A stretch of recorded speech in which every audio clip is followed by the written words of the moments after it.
Bar Stool Sports.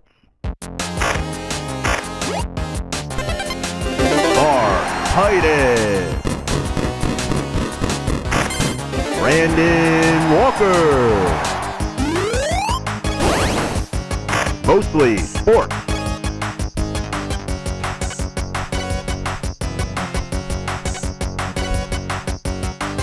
Heyo, welcome to Mostly Sports. I'm Mark Titus. He's Brandon Walker. Look at his shirt. Look at his shirt. America. Can only mean one thing. July 4th around the corner. It is Wednesday, July 1st. Yep. We are live in our own minds. Mm-hmm. Smell that summer air, Mark. If you're watching this, you smell that grill smoke? We're not live. Mm-hmm. But we're live because I see you. And you yes, see me. I'm alive. Yes. Yeah. We're it's confusing because I usually say we're live from Chicago, but we're not actually technically live. This is pre-recorded. And we aren't in Chicago. Well, we aren't unlive. No. We are in Chicago. We're not unlive. There's a chance. Oh my god. Oh my god. There's a chance. Oh my god. Okay, but let's just say we're alive. Would we still run the episode? We'd have to run the episode. Okay, all right. We'd have to. I'm just going to have to be honest right now. I'm the most likely person to not be here on July 1st. I'm giving you permission. Yeah. To whatever happens, you can play this episode. I want, if I die between recording this and us putting it out, I want like a little bit of a moment of silence at the top, but then someone to like break the tension. Probably Brandon, by just saying something out of pocket. Maybe Connor. Connor, you just like say something crazy. Mm-hmm. Sure. And then you guys are back to laughing. Okay. But I would like to be respected. Or do you want respect? Maybe a farting salute. A 21 fart. 21 fart salute. Line up 7 of us. He taps on our ass. What? What's that? All right, July 1st. All right, it is July 1st. We are so all week. Obviously, you guys know we're not doing the live shows, but we are pre-recording, and we thought we haven't done this, have we? Maybe we have. Did you guys do one when I was on paternity leave? You do like a question? No, we did like a T-Bob kind of get up to speed, being like, what's going on in the universe? What should I know? But and T-Bob just was asleep that entire episode. Yes, still just like, bored him to tears.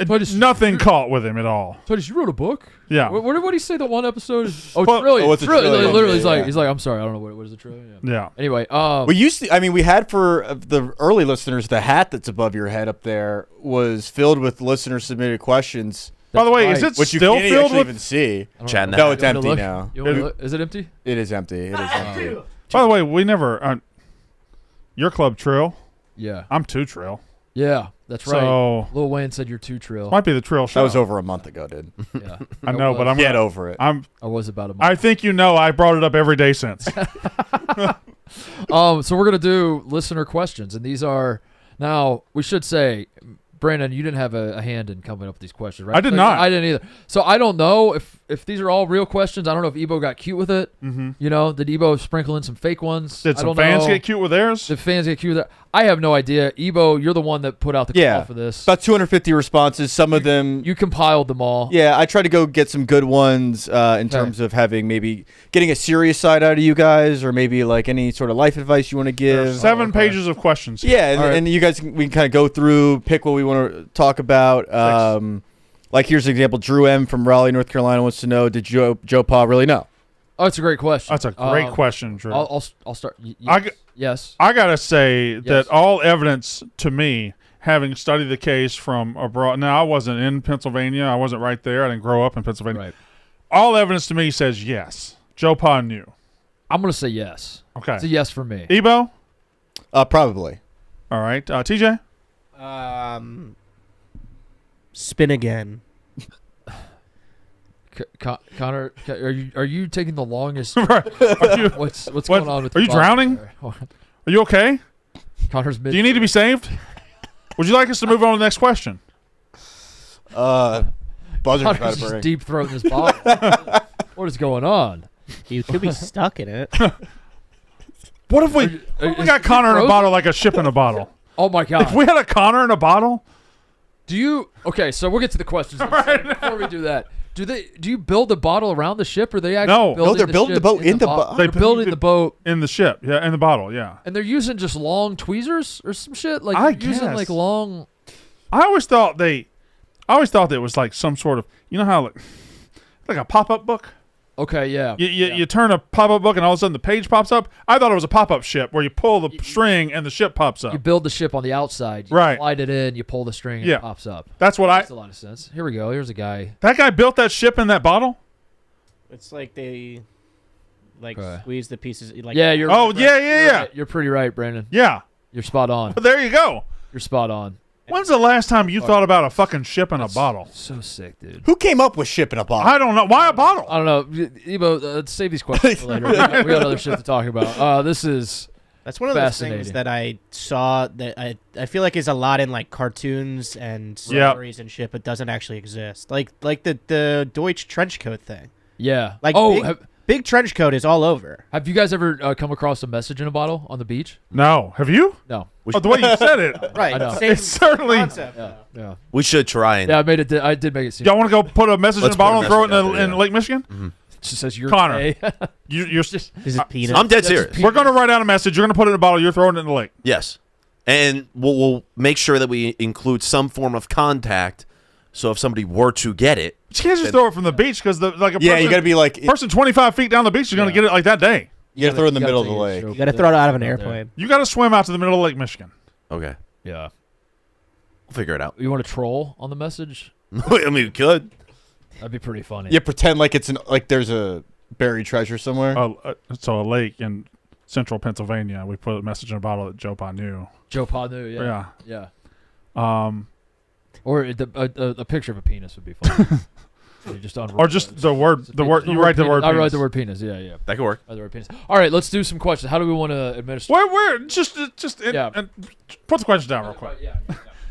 Like, I got a bottle. I got a perfectly fine bottle. Right. I don't know what to do with the bottle. It's a big ass bottle though, and I want to use the bottle as a decoration for something. Presumably, I already used the bottle for something. Right. I already drank A something lot of out liquid it. came I in the poured bottle. Something out of it. Yes. So its function is already over. I also I need could dispose of it, recycle it. I need a ship around here in some form or fashion. But where are you gonna put a ship? You can't just put a ship in the window. Can't put a ship on the couch. Yeah. These are men that don't want to recycle their bottles, but they don't know what to do with them. I'm gonna bet They you. also love ships. Can I make a bet with you right now on July 1st, 2026? If we do opening day again, we will get a ship in a bottle. Probably more than one. Yeah. We will get multiple ships in bottles. Do people put other shit in bottles? Can you build something else in a bottle? Can you build a fucking the message in like a bottle. But I mean a studio in a bottle. There might be like dust on a bottle. dust on a bottle. Yeah. Don't let it fool you about what's inside. Can you build like a Lego set in a bottle? I don't know. We got questions to get to. I'm looking at a diagram of somebody solving a Rubik's Cube in a bottle. Let your body waddle. I need to see that. How put Robin Williams in a bottle one time? That was kind of crazy. That was a lamp. Was that a lamp? Yeah. Wasn't it a lamp? It was a lamp. Yeah, it's a genie's lamp. Mm-hmm. Come on, no, you're fucking Hey, Lord. now You're Aladdin Lord. Now that okay. Come on. Now that we're here, put the questions down. Now that we're here, Yeah. the ancient storytellers wanted to do a story about three wishes and a genie, Right. and they had to come up with a mechanism. What can I put him in? Yeah. And they came up with a lamp. Could have picked anything. Could have picked anything. Yeah. Could have picked a bottle. I will say the lamp from Aladdin's pretty sick. It looks awesome. A good aesthetic for that lamp. It's a If you TJ, pull up the lamp from Aladdin, please. Like the real Aladdin. Yeah. yeah. Like not the live action. I'm talking like the OG. I mean, that one. That's a good looking lamp, I would say. Can I say something, Dom? Also, Uh-huh. you might be saying what I'm about to say. How is that a lamp? How's that a lamp? It's like a fucking teapot. Yeah. That's a teapot. I believe I had to look it up. That's just a teapot. you put the flame in there and then you lean it over to light the actual other stuff. It was an oil lamp used for light in the ancient Middle East and North Africa. Did you go ahead and pull up someone using an oil lamp in real life? And we will get to the question.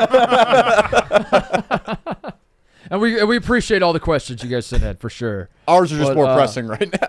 We do appreciate. You guys understand that there's a ship in a bottle and they put a genie in a lamp. Could have put a genie in anything. Yeah. They could have put a genie inside a house. Right. And the genie would be comfortable. Right. You have to knock on the door 3 times, genie comes out. Yeah. Here we go. All right. Now here we go. This is important. This is Okay, really all right. important. How to light an Aladdin oil lamp. Well, where is it? All right. 'Cause I don't see it. That's not a lamp. That's not. That's a lamp. None of this. That's. She also just turned a knob. Aladdin oil lamp. Yeah. Let's take a look at this one. This is gonna have our And answer. here it is, right here. Here we go. And as soon as it stops, yeah. That's her again. And it's the same woman. Right. This woman has a monopoly. Same lamp. It's the same woman with the same lamp. And there's already okay. Do I have genie lamp? What the hell? Yeah. How to use a genie lamp. How to use a genie. And All you right. guys did send in questions. Great question. And we Can't wait to appreciate dive it. into 6 it. pages of questions right here. Yep. How are we going to do this? Connor, are you going to read them? Sure. You want to read them? I'll start off with a good one. Well, I mean, we want to hit them all. So Cartoon Aladdin Yeah, yeah. as a kid. Okay, here we I was go. wondering why they well, call he's just Hold lighting on to it. those questions, Connor. We got to. He's lighting it with a lighter. Because it is a lamp. These are oil-burning lamps. Specifically, they were made to burn olive oil. Now, I bought one a couple years ago when I got into winter camping real heavy. I bought a can of thing. I like this guy. Why is channel, the domesticated world of Oh, so it's just right there. That is the. that's the lamp? So that you're not using that to light anything. That just is. It is lit. That is. Oh, it has the handle so you can carry it. That's the actual thing. sure you get if you burn That's a all right. small All right. section, Okay. Wait, and stop. then- Go and then back. not opening in here. Go back. Down into What's is that a raccoon? smaller portion. Is that a skinned Wait, wait, wait, raccoon? That's a Yeah, skin raccoon. Yep. sure is. That's a skin. Why is there a skinned raccoon? I don't know, man. This guy's got interesting I don't know, man. setup. I'm gonna. Genies and Yeah. eating animals. What are all those like potions on his shelf? And it was starting to get What has he got going on there? bottom, and eventually He had got a potions. Bro's just got potions. All right. All right. All right. Go ahead, Connor. Whenever you're ready. This is from Chandler in Texas. How did BFW and Mark meet / decide to do a show together? Mark, would you like to answer that question? We're yeah, kind of an arranged marriage. It was an arranged marriage. Yeah. Yeah. An arranged marriage. Yeah. That's how I describe it. Mutual friend put us together. PFT? Yeah. Yeah. And was like, hey, you guys should do a show together. You got hired. I mean, yeah, I got hired, and We met. I will say when I got hired here, I knew I was going to do the show. Like part of the discussion with getting hired here was that I was going to do this show. Yeah. So you already Like, knew. I knew this was going to, like, I was piecing together what my role in this company would So you be. signed in March, right? Yeah. And we met at the Super Bowl in January or February of that year. Right. And at that point, I kind of had an idea. Yeah. Yeah. That we were going to put something No, we were together. probably going to put something We together. didn't have the name yeah, yet. Yeah. We decided and when you showed up March, we were putting the show together, so we knew the move to Chicago was coming in that Right. fall. Right. And then we put the show together. I came to you, said I got these two guys, Yeah, I remember that when you said Yeah. you had these two guys. and I said I got two guys from. I had already known TJ. I had met you. TJ had been put on your show. Yeah, you'd been put on my show, and I'd also like met you at the Super Bowl, Yes, the sir. one year in Arizona, Yeah, right? fumbled a handshake. When we Yeah, we did. We had a bad handshake Really bad. situation. So I'd already known TJ. So like TJ was gonna be on the show. You were working on my show already. I was like doing remote, whatever. So like that was these two were the wild cards. I was like, I'm trusting Brandon with these two. I honestly don't, and this is being honest as I can be. I don't know how I picked Connor, because me and Connor didn't work together. I had seen him and talked to him a lot, but You admired him Like- from afar. I saw him like a nice like car in the showroom. I was like, I'd like to take that you thing. heard from him Did you talk? sense his desperation? That like you could just get a Well, I think I said, "Are you moving to Chicago?" And he said, "Yeah." And I said, "Fucking really?" Like, and you moved to Chicago because, or was it the other way around? Mook. Oh, that was a part of it. I had approached Big Cat because at the time I was working exclusively on the Yak behind the scenes, and he made a big announcement that the Yak and everybody in his orbit really was going to be moving to Chicago. And I said, could I please move to Chicago because I hated New York. right? Not the office, just hated living in New York. And then, yeah, there was some mix-up where he officially gave me a green light weeks later in a meeting with Hank because he thought I was Mook or something like that. Like- I don't know. redheaded Connor. Yeah. Redhead That was pretty Connors. much it. Ebo, But I was always, I was had produced Pick Central and had Yeah. been around me for a lot, so We- I knew we were good. We were ready. Me and Brandon's first meeting was also a bit arranged. I got hit up by Nick Tarani to meet him at Fish Market in Fidei. So why don't you come to Fish Market and have some Chinese Was that food our with me and first fucking Brandon? meeting? And me, Brandon, and Nick Tarani sat down, ate fried rice out of to-go containers, had some beers, and he said, "Would you like to produce Pick Central?" Wow. And then he one day was just like, "Are you moving You to worked Chicago?" on Pick Central? Yeah. For a year and a half. I didn't know It was that. great. Kind of where In the booth. We ideated him as like somebody that was doing like I really didn't good know prep that. sheets and really good extra questions and stats and stuff. Yeah. And you know what's crazy? I watched every episode, Uh huh. and I still didn't know. Yeah. I worked on that show for years. Yeah. And there you go. That's how we. That's pretty much it. Yeah, I don't. Central Pipeline. We met and What we met in February. We decided to do a show together, kind of arranged because PFT knew I was looking for another show and knew he needed a show and put us. Yeah, I mean, part of like me coming to Barstool was I knew I wanted to do like the college basketball show, but I also part of it was like because Big Cat was big on all of us being in the office, and I wanted to be in the office, and like I'd been working remote, and even when I lived in LA. And I was doing what I was doing out there. I'd only do like 2 days a week or whatever. So I was like, it'd be nice to kind of get into the office every day. And if I'm going to be in the office every day, we might as well have something every day. And then we talked and we were like, why don't we just, there's like a chunk of time before the Yak that we could maybe do a live show. And then, here Connor, do you remember when I asked you? Yeah. What'd I say? You literally just said, "Are you moving to Chicago?" I said, "Yeah." And you said, "Okay, I'm looking to put together a little bit of a team for a new show." We're putting a team together. Yeah, because I had been on Unnecessary Roughness once or twice. Okay, yeah, because I was fascinated with your broadcaster voice. That might have been it. Yeah. What did you know about me? About you? Yeah. Honestly, not a lot. I knew you were in the dozen. Yeah. And I went to go see you play live for, was it Smockin? Yeah. Smockin, yeah. I saw you live at Terminal 5 in New York City. But aside from that, I didn't know much. I didn't know you had a book. I didn't know the Club Trillion lore. I was like T-Bob. That's good. I was jealous of you as fuck back in like 2007, 8. Why's that? I was a struggling sports writer making $8 an hour, and then you had this like hot ass blog. And I was making $0. You were making. Well, I didn't know that, yeah. but you were making. Just making. You were making a splash, name, and I was a nobody. Yeah. And I was like, God damn, I guess that's how you do it. And then I would like start a half-ass blog. I had a blog about husbanding when I was first married, and like shut the fuck up. I kept trying to. You had a blog about husbanding? Called it The Rookie Husband. Oh. It was when I first got married. I did 4 of them, I think. I did 4 of them, and I was just trying to capture something. That's not a bad. Yeah. That's not a bad piece of advice, I guess. It's just like find a niche. Yeah. Find something that no one else is doing and do it.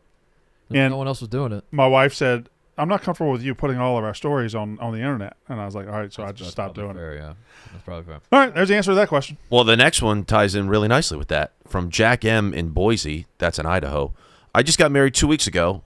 He proposed in a ball knower hat, and he's wondering, what is your biggest advice for someone who's about to get married? Preferred to be answered by the Couch married. Boys. You just got married, so right. Because my biggest advice. Oh yeah. My biggest advice for someone about to get married is don't do it. Right. Yeah, no. But he just got married. So, yeah. So what do we say now? Yeah. You kind of waited a little too late to ask us, Jack M. Even though you didn't ask us, you asked Couch Boys. Yeah. And you did ask, and I'd just like to point out, and not a big deal. 2/5 of this room is married. Right. And he asked the 3/5. He asked the 3/5, but the 2. He said preferred. You guys can still answer that.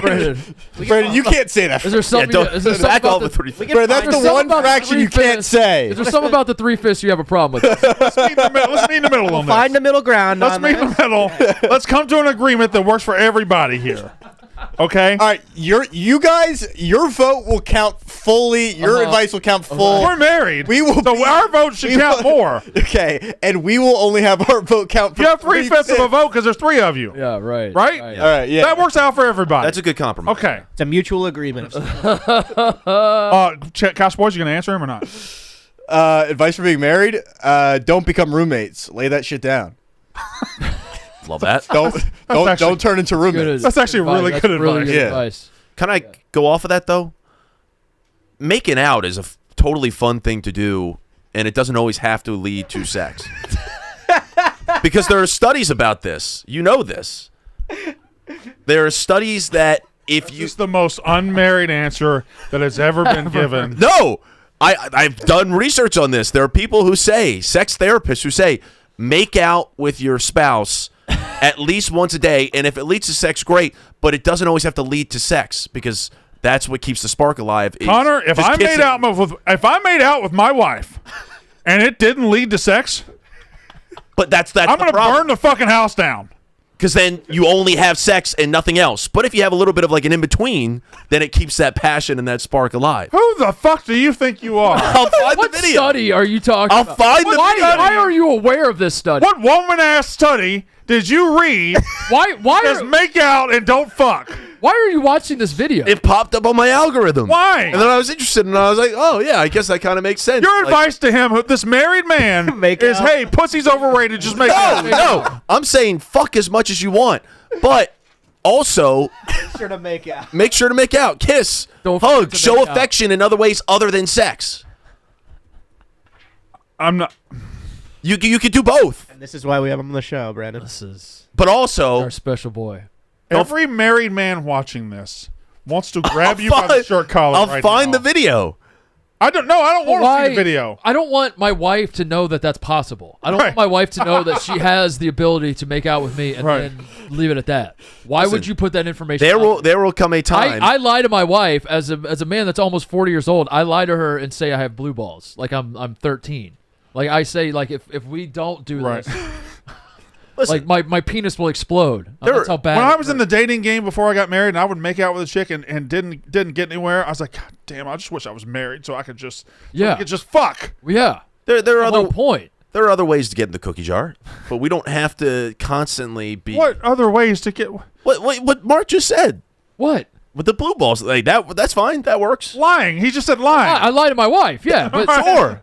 But now that she knows that I'm lying, she's gonna be like, Yes. This is the study. All right, What website is this? It's a woman. What It's website? a woman. It's Brittany Wong. Find the expert. It's Brittany Wong. Well, you got that Wong, bitch. Brandon. You got that wrong, bitch. No, all respect to her. all respect. All respect. All respect She in the doesn't- world. She all don't know what. respect. She ain't married either, dude. She doesn't know. She don't know. Before they Who's fall the asleep who's the overnight, actual they vowed expert? to make out. Listen, In a viral TikTok video, click the viral TikTok video. Oh my God. All right. this actually might be what I saw. What is Hey there, GRWM? I'm with me. Vanessa Marin. I'm a licensed psychotherapist specializing in. This is it. Yeah, this So is here's it. how it usually goes in long-term relationships. When you first start dating each other, it's like you It's can't another keep your woman. hands This off is a each woman. other, right? You're always touching, a always woman, kissing. Brandon. But the pattern for most people is that once they get into a long-term relationship, they really stop touching and kissing so much. And eventually, it gets to the point where the only time that you're like really kissing each other is when you're trying to initiate sex. But what happens for a lot of people, especially if you're the lower sex drive partner in the relationship, Freeze it right there. Freeze it right there. Freeze it. What about this woman applying makeup or whatever routine she's going through, facial routine? What about this woman talking to her audience of women suggests you should give this advice to Jack M from Boise, Idaho? I thought it was good advice. I thought it was Also, like you can smooch. Yeah. You can hug. You can like cuddle. There's so Yeah, many of things. course. But you're saying make out. You're saying slip the tongue, get hot and heavy, and then hit the brakes. Yeah. That's a different thing. When you put a ring on it, you can throw that thing down whenever you want. yeah. I'm saying I'm not saying you have to always hit the brakes. I'm we just saying have. don't No, forget to you can't make cherish out. her. Jack, do not make out with your wife, and do not let your wife watch. Don't forget Don't let to your wife watch Jack, we got to invite. Wear that shit out, dude. keep the spark alive in other ways. Yeah. We're 2 questions in. All right. I, So can, that's can I do one right here? Yeah. Noah from Charlottesville wants to know, what experience have you had as parents that have changed you as a person for the better? Oh my God! Wait, what? Noah from Noah says, Charlottesville. what experiences have you had as parents that have changed your person? I mean, that's pretty deep. Right. That's it's Um, kind of hard to go from Connor's question yeah. to that. It's a tough transition, Ebo. I'm in it right now. My baby girl turns 1 here in a couple. Well, if you're watching this, she is 1. She's 1. Yeah. She's 1 year old. It's literally every day is like changing me. I don't know. It's crazy. Like watching someone learn how to do things is so cool, Brandon. It's like the coolest thing in the world to watch her. She starts waving. Like we've been trying to teach her how to wave, and now she can wave. Yeah. And just like waving will make me cry. So I don't know. That's my serious answer. Is that like I'm at the stage where you become a new father, where it's just literally everything your kid does, and as they're learning that they have 10 fingers and they're looking at them and they're like, what does this do and what is it? Like all of it is beautiful. All of it's beautiful. Experiences you've had that have changed you as a person for the better. I think as you go along in parenting, you will realize that some things you used to do or things you used to want to do, now you get to do and you want to do with them.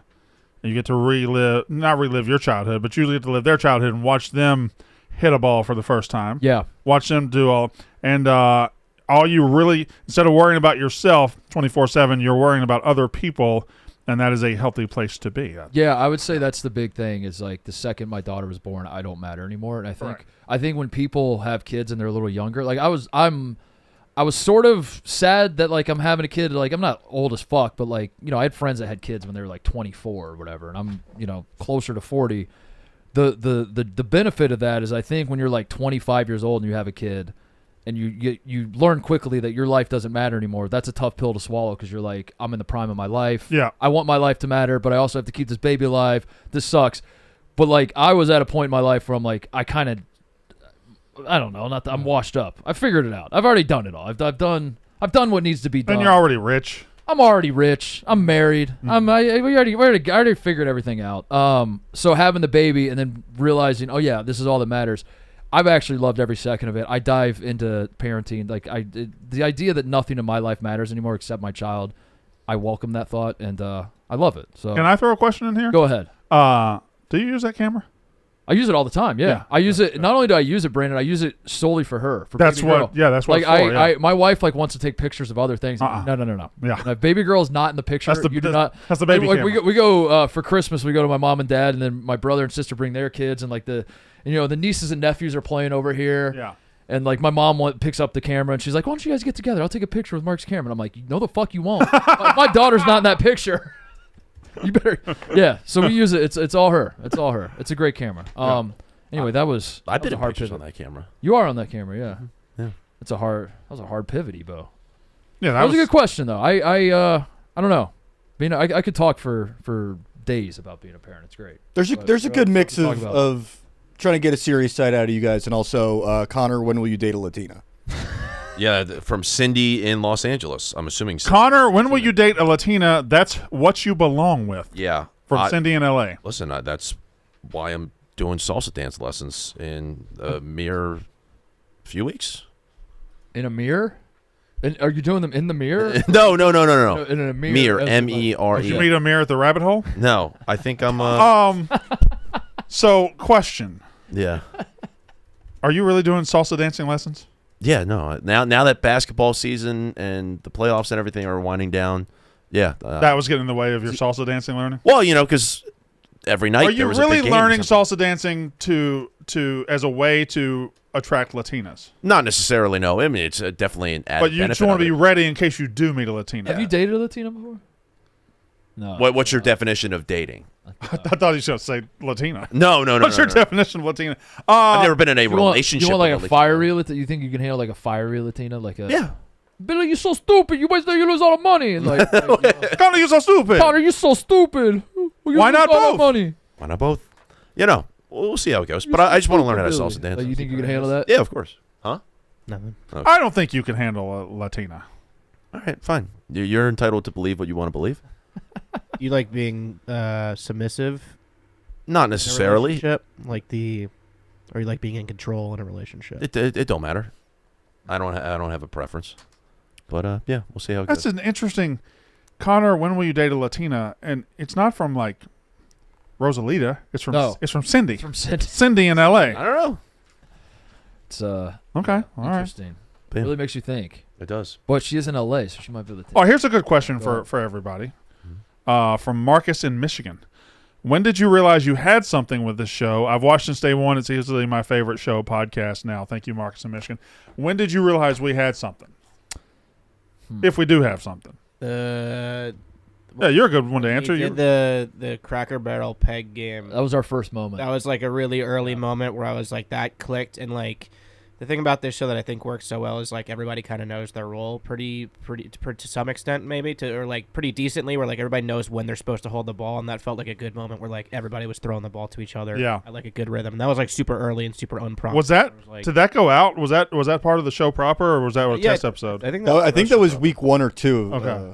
But honestly, like in early discussions, like when you guys, shot the intro video, it seemed like that went well. Like Mark and Brandon's chemistry has like placated. Like I've known Brandon for a long time, and I haven't seen him have chemistry with another on air person that spends this much time with them. Like Mark and Brandon snap to each other very quickly. No, I think you're right. That day that we spent in Chicago filming the intro videos was good. Yeah. I don't know. I'm trying to think. The Cracker Barrel thing, I remember that was like the first moment I didn't know if we had like a good show, but I was just like, that was the first time I like left the job and I went home and told my wife about how the show went. Yeah. I was like, we had something awesome happen on the show. And she's like, what? And I was like, we did the Cracker Barrel thing. And she's like, that's it. You guys won a Child's game? And I was like, yeah, it was pretty sick. It was awesome. Were you guys with us when we did the pre-rolls? Like we went around Chicago. You were with us? Okay. It was good. I was Ford and Zupi, and I think TJ stayed back to produce the act that day or something. Yeah. I think like it was supposed to be shot one day, but we ended up having to move it or something. I got like 25,000 steps in that day. Yeah. Yeah. You were a soldier. That was a big step day. I don't know. To be honest, though, like I really, because even when we were at the old office, I knew it wasn't like it felt like a fever dream almost looking back on it. That like we were doing shows just out of that weird, that gray ass room. Yeah. So I never, at no point did I ever, while we were doing those shows, think that this is what the final product would be. So I didn't even allow myself to think like, do we have something? It was just kind of like, let's just bide our time until we open up the real office. Yeah. So I don't know.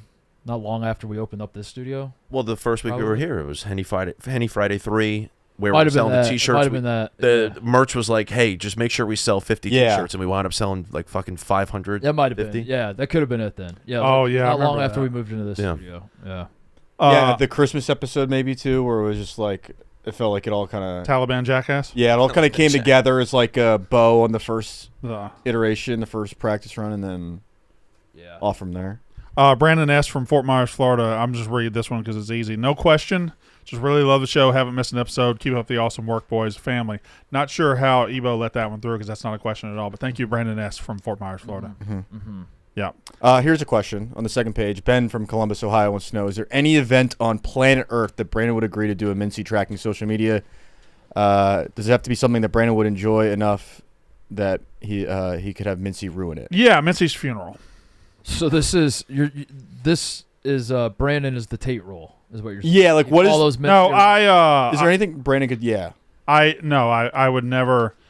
I would never track Mints for a video, and I don't dislike Mints. Me and Mints actually have a lot of conversations. But I could never do that. I could never bring myself to film it, run to Twitter. Look what Mints did. Yeah. I couldn't do that. Couldn't do that at all. Yeah. No event. That's an honest answer from you. Yeah. Yeah, you just wouldn't do it. I wouldn't do it. And to be honest, and I actually want to have this conversation with Tate. I think Tate's too good at it. Yeah, I think Tate's Tate's got his own content, his own stuff, and he works really hard at it. But I think he's too good at it to where he might get pigeonholed into following other people around. And Tate's good enough to be the person that gets followed around. So that's what I would say. What if you had like the ability to know that Mississippi State is going to beat Ole Miss when Ole Miss is ranked #1 in the country? And you somehow have the knowledge that this is going to happen. You're from the future. Yeah. And Ole Miss is #1 in the country, and somehow that you could spoil their entire season. Yeah.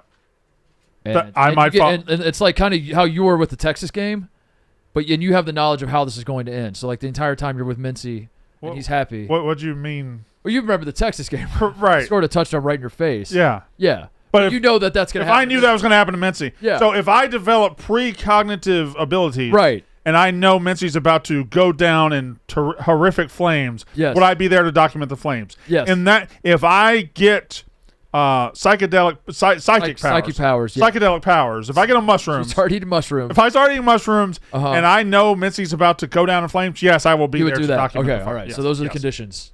Those are the conditions. All right. All right. What else we got? There's bless you. What? Rank the armed services and why? Oh, Kyle from Fort Collins. Kyle from Fort Collins. Well, if he's from Fort Collins, he's an Air. Is he an Air Force guy? Oh, Air Force is. Or are they Colorado Springs? Colorado Springs. But it's close enough. Close enough. He could be an Air Force guy. Okay, so we have. Let's write them down. All right. Let me write them down. We have Air Force. Yep. Space Force. We have Space Force. Right. Space Force. Space Force. Right. We have Navy. Navy. We have Army. Yeah, the Marines. And we have the Marines. Now, I don't believe the Coast Guard's armed, if I'm being honest. Is the Coast Guard an armed service? They're a service. They are a service. Are they an armed service? We don't send them to war, do we? Do we have anything else? Do we have DOD? What is that? Did you just work like a job at the Pentagon. Okay, so all right. Army, Marine, Yeah. Navy, Air Force, Space Force, Coast Guard. So Coast Guard's getting on. So Coast Guard's last. Coast Guard. Listen, Coast Guard. if I ever get in a situation where I'm drowning and I need the Coast Guard, I love them. I think they're Yeah. incredible. Thank you for your service. Thank you. No question about that. What you guys do is amazing, No question. And you're braver than I am. and it seems cool as fuck. Seems awesome. But If I'm on the beach and I look out and I see a Coast Guard helicopter or a Coast Guard boat, I'm like, wow, look, yeah, go get them, boys. yeah, But if we're talking about Yeah. the armed services, right. and somebody was attacking my town, attacking my city, I don't want the Coast Guard to be the Right. guns in between me and them. Right. Wait, are we really going to rank the armed services? I don't know if I want to do this. I will say I do. In that shirt. I could do another one. I could give another one. I do get confused about the armed services sometimes because like Top Gun is a Navy Right. movie, Right. and that is confusing for Yes. my child brain. They're Navy pilots. My little fucking tiny brain that I have. When I was a child, I was just taught the Air Force is in the air, the Navy is in the sea, and Sure. the Army's on the land, and the Marines is kind of the wild card. Do whatever. I'll do whatever. So I get confused sometimes. I think I might say Navy then because I like Top Gun. They're the best. Okay. And then the rest of them are tied. My grandfather was in the Navy, but he didn't make it to the war, so he didn't put up any shots. He didn't put Okay. He didn't get on the scoreboard. He Yeah. put up a trillion in the armed Yeah. service. When I registered with Selective Service, I chose the Air Force. Oh. I said, let me get up in a plane. Let me Yeah. let me do that. No, you're thinking of a horse. How about there's a tie for first, all of them. Yeah. Yeah. America. Like that. How about that? Are we doing American armed services? I guess we should ask that. It did just does say rank the armed services. Yeah. I'd say America won. So the Russian army. What has Space Force? Have they kind of? Who are they going to shoot? Just get me Have they picking ha- my nose. So, Have they had their moment yet? Have they do they need a welcome to the league situation? do they? like a Normandy situation? Yeah, I don't know. Like, what is the Space Force versus done? Like, we Normandy? announced that they're. You want them to like attack the moon or something? I'm not saying they're not doing anything, but it's like at a certain point, it's a use it or lose it thing. Like, I think they're a farm they doing? system right now. What are they doing? I think they're a farm system that we're trying to stock up for the future. okay. And we might put a couple of guys down on the farm just to be ready just in case. And it's a good idea. Like we should Right. be ready. It's just Sure. I just want to make sure. Our Also, boys should are- we read more into the fact that there is a Space Force? Should we read the fact if the government's making a Space Force, should we read into that Great point, Brandon. that Great point. maybe they know something we don't? Great point, Brandon. Okay, all right. I'm just I think that's about more that. about defending your satellites. Potentially. It's satellite defense system against other satellites. Oh, Has anybody ever asked a question on here? I saw it. Somebody asked it one day on a show I was on, and I can't remember. I don't think it was here. You've never actually seen a picture of a satellite in orbit. You've only seen like a rendering of it. It's food for thought. I don't know. I don't know. Can you Right. think in your mind what a satellite looks like in orbit, or can you think of in your mind? Do you come up with a rendering of what it looks like? I think I could give like a movie scene, I can do the You're thinking of like Armageddon or maybe. But- Independence Day, where it disappears into the big ship. Should we have seen a picture of a satellite? Yeah, we don't really have photographers up there. There's no iPhones in space either. It's just a good I don't know. question. That's great. That's a great Yep. point. Great point. Uh, Next. We got what's your favorite sports moment / memory that doesn't involve one of the teams you root for? Thank you guys for all the joy you bring into our lives. y'all are family. just skipping around. That's I from thought we were Henry in gonna California. some sort of. Yeah, I thought that we Can't would keep just up skip with it. around here because it's like I kind of just went in order of how they were submitted, and we could just jump around Oh, and see if there's something okay. that was interesting. Okay. So you want to jump around? Yeah, like Wisconsin. You came to get down. Get up, stand up, come on, throw your hands up. Mm-hmm. Okay. What's the best sporting event that does not involve a team that I care about? Sports moment. What's your favorite moment. sports moment / memory? This is from Henry in California. What's your favorite sports moment / memory that doesn't involve one of the teams you root for? Thank you guys for all the joy you bring. Fan. Okay. My best friend and his dad had an extra ticket to NLDS Game 4, Nationals Cardinals, and Jason Worth hit a walk-off homer to force Game 5. That's awesome. That's That was pretty sick. That's pretty sick. Yeah, it was pretty cool. Recency bias. I mean, Braylon Mullins hitting that shot against Duke was I was going to say that was pretty awesome. I was going to say the Chris Jenkins shot. Chris Jenkins shot. Chris Jenkins shot. I was just I was watching it, but I was I was living in Virginia, and I was on the phone with my best friend Alan Brown, and we watched it together on the phone. and that was a pretty cool fucking thing to do. Yeah. Yeah. You know what? My answer, going off of you being there, Ebo, I was at a game. Syracuse played at Pittsburgh. I drove over from Columbus. Syracuse was ranked #1 in the country. Tyler Ennis hit a half-court shot. Syracuse was undefeated at the time. Yeah. They're down by 2, I want to say, maybe 1. But it was like one of those shots that you have to make to win. If you miss, you lose type situation. It wasn't tied, is what I mean. And he hit a buzzer beater from like half-court at Pitt to stay undefeated, ranked #1. And I did not care if it went in or not, and that was pretty awesome to see in person. Yeah. So that was a pretty cool moment where I was just like, I have no rooting interest, just want to see a good game. Half-court shot to stay undefeated was pretty sick. Yeah. That's you, my Connor? answer.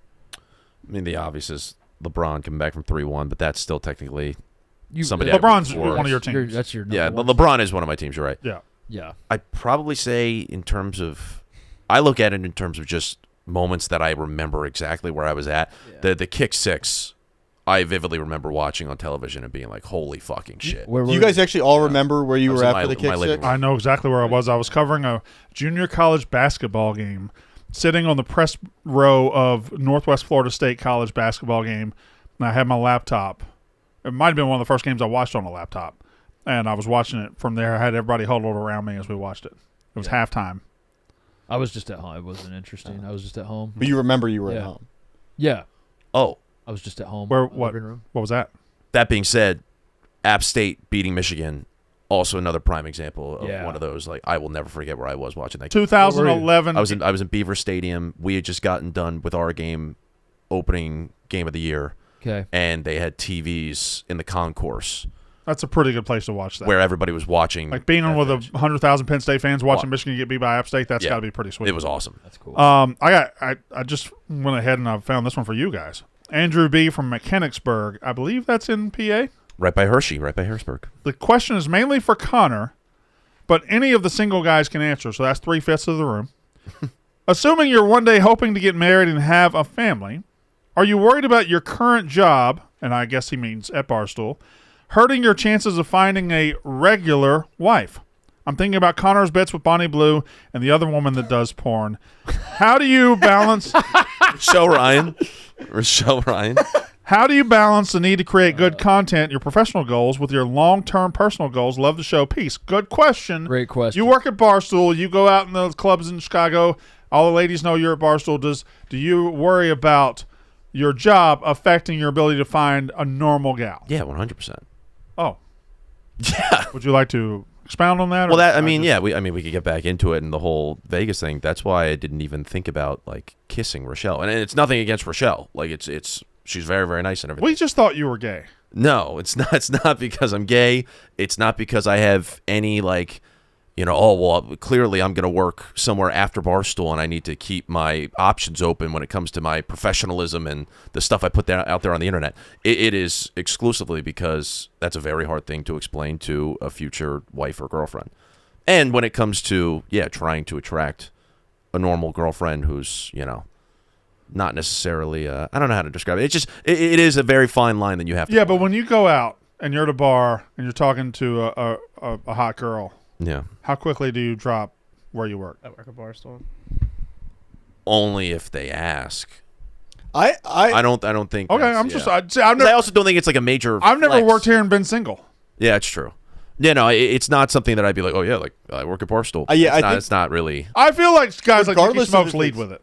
regardless of if it's dating or if you're meeting like friends of a friend, I try not to tell anyone, and then like my buddies will be like, oh, he works at Barstool, right? Because it's like, I don't know, like, It's weird. not that I'm not like proud to work here, but some people will just be like, oh, you're douchey because you're bringing it up, or they're like, I hate Barstool, and it's like, I'd rather just not have this conversation of like about it all, I think that's part of the reason why like it's a lot of the people in this office end up like going out with each other or dating each other because like we understand you don't have to like break that barrier where it's like I work at Barstool, here's what it's about, which is again, it's not like a bad thing at all, it's an awesome thing, but it's just like a thing that you have to talk about and explain. Like if you're doing a bit on the show where you're talking about like fucking a porn star in Vegas all week, and then you have to go home to your girlfriend who works an office job and explain that, like it's a lot easier when they work, Yeah.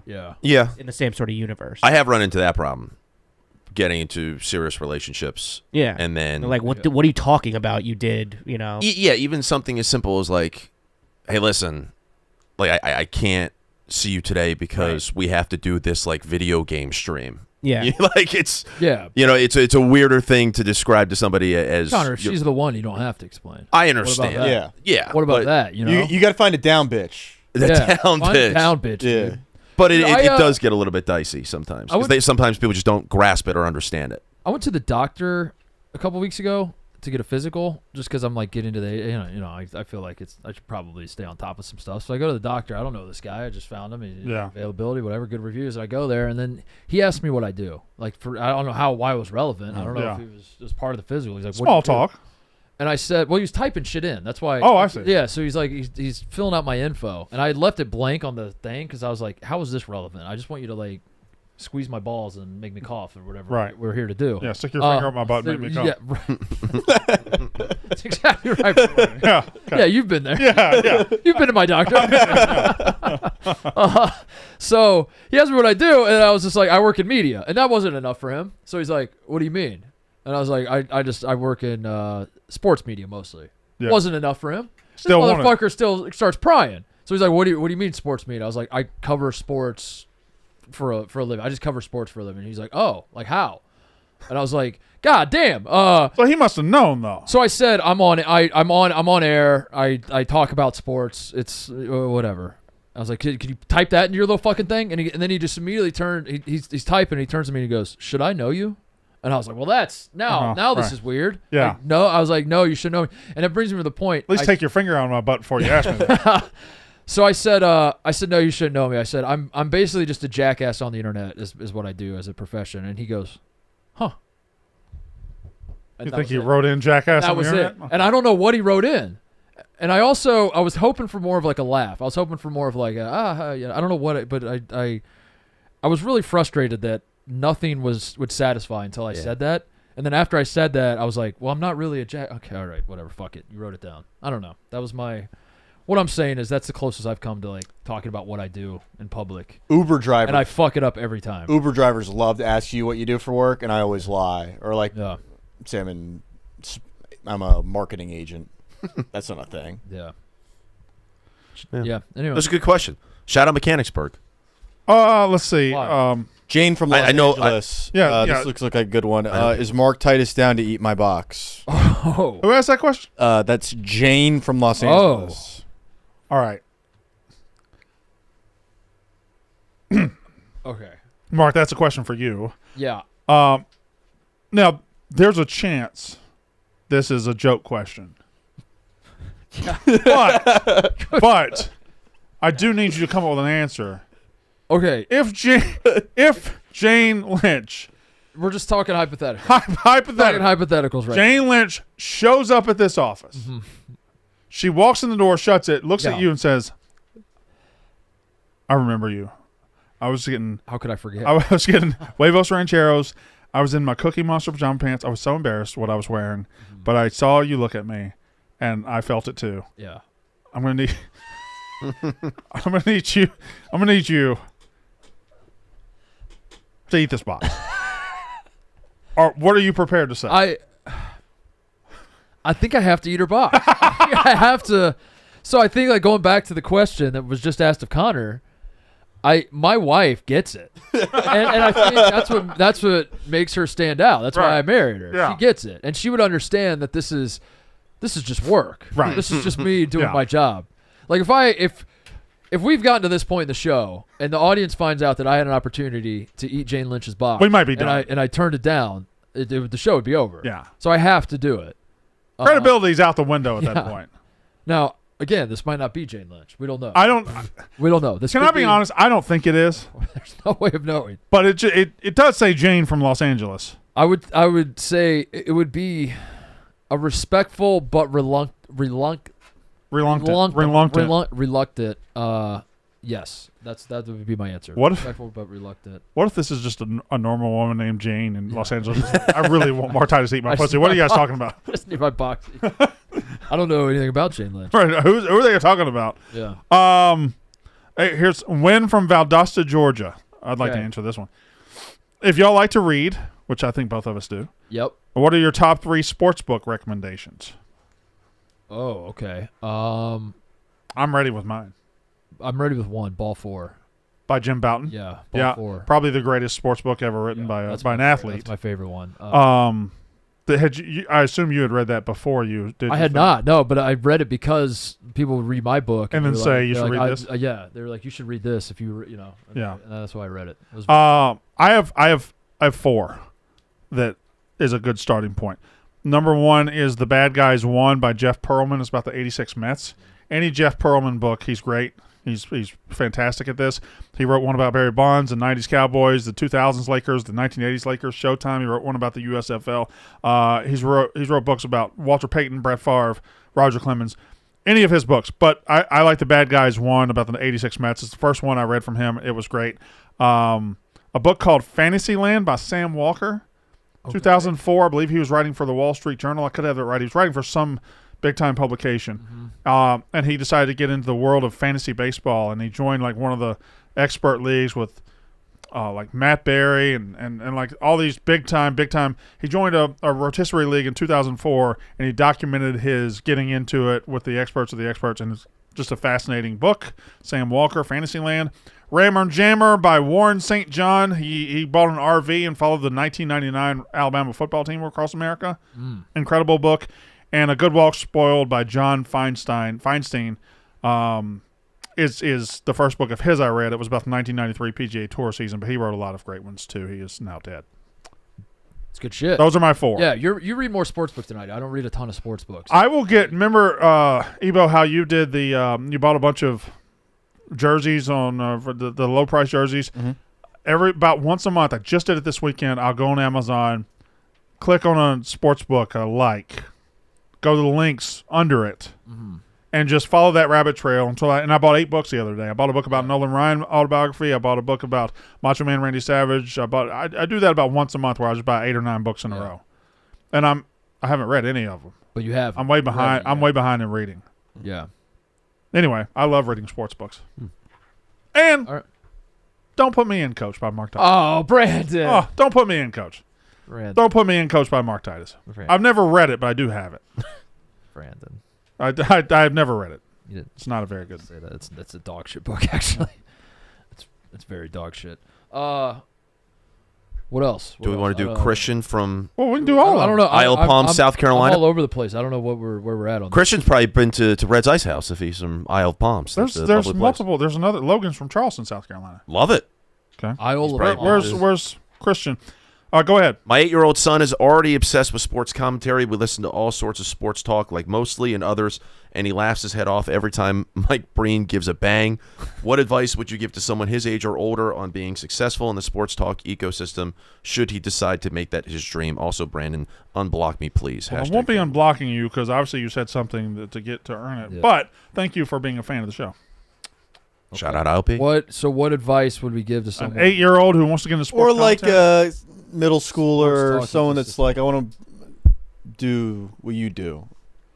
I mean, the advice I give to anybody about literally anything is the most boring advice, but it's the advice that I find to be true. And for literally anything, it's just do it and be bad at it for a very, very long time. And then eventually, if you're lucky, you'll stop being super bad at it and you'll just be kind of bad at it. And then you just keep going. And that's really all it is. And it's very boring and people don't like to hear that, but, that's it. So I would say if you're 8 years old and you want to grow up to be, I mean, that's what Scoof did. Yeah. And that's why he's here.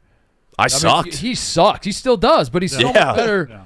Like as bad as he is now, like go back and Oh my watch God, what he really sucked. Yeah, and like you give Scoof 30, 40 more years, he might turn into something. You just got to give him time. But the point is, you get the reps in, and I think that I honestly do think that's it. Like I don't know. I think about the things that I'm kind of good at and not good at. It's just like I just practice it. My advice is do it. You just do it over and over and over. Is similar, but you got to do the first thing first, and that is pick. You have to pick what you want to do. Yeah. And if you're 8 years old and you came up with this idea that you want to be a sports commentator, it sounds like you've picked it. But pick what you want to do and then go do it. Don't get bogged down in doing something else. Don't get to college and be like, I'll try over here. I'm going to sell cars for a few years and then I'll sell insurance for a year. No. Pick what you're going to do. Fucking do it. you're gonna have to eat some shit for a while.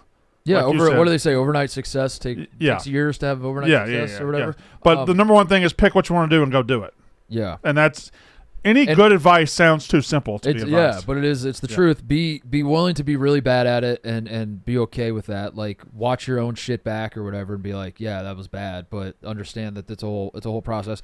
And number two, I think especially now, people that get into media want instant gratification and instant feedback that they're good and that this is awesome, and they'll put out something, and if it gets 2 likes, they just shut down and they say, I don't want to do this anymore. Mm-hmm. And the only way you're ever going to get good is to just like keep doing it. So you have to do it because you love to do it or want to do it, and not because you think this is going to make you rich and famous. And if the only reason you're doing it is because you think it's going to make you rich and famous, there are a few cases where that has worked. Yeah. But for the most part, it's probably not going to work. And if you just do it because you're like, this is what I want to do with my life, you will, as Brandon said, eat shit for a long time, and then suddenly you'll look up and you'll be hosting Mostly Sports with Mark Titus. Bang. With Brandon Walker. Yeah. I think Brandon's story. I mean, Brandon is that is what you did. Like, I made everyone makes it seem like you just like suddenly with snap of a finger overnight success, but you wouldn't have been there. No, I got my lucky break 3 days shy of my 40th birthday. We have like a ton of people that like apply for jobs or like say on Twitter, let's say like, oh, I would do better if I was like, do it. Like Brandon was doing it for years and years and like waited for his opportunity, and it came. And but you didn't seized it. Yeah, you did it in that order. You didn't wait for a goofy thing to happen with Barstool, and then once you get the job, decide I got to figure out how to be good at this. No, you already were practicing. Yeah. Read and write. I think I agree. I want to say I because I did not read and write a lot as a kid. I was more of a math guy, but a quality I recognize in a lot of people I think that are very good at this. Like I think the two of you are very good at this. Big Kaz are very good at this.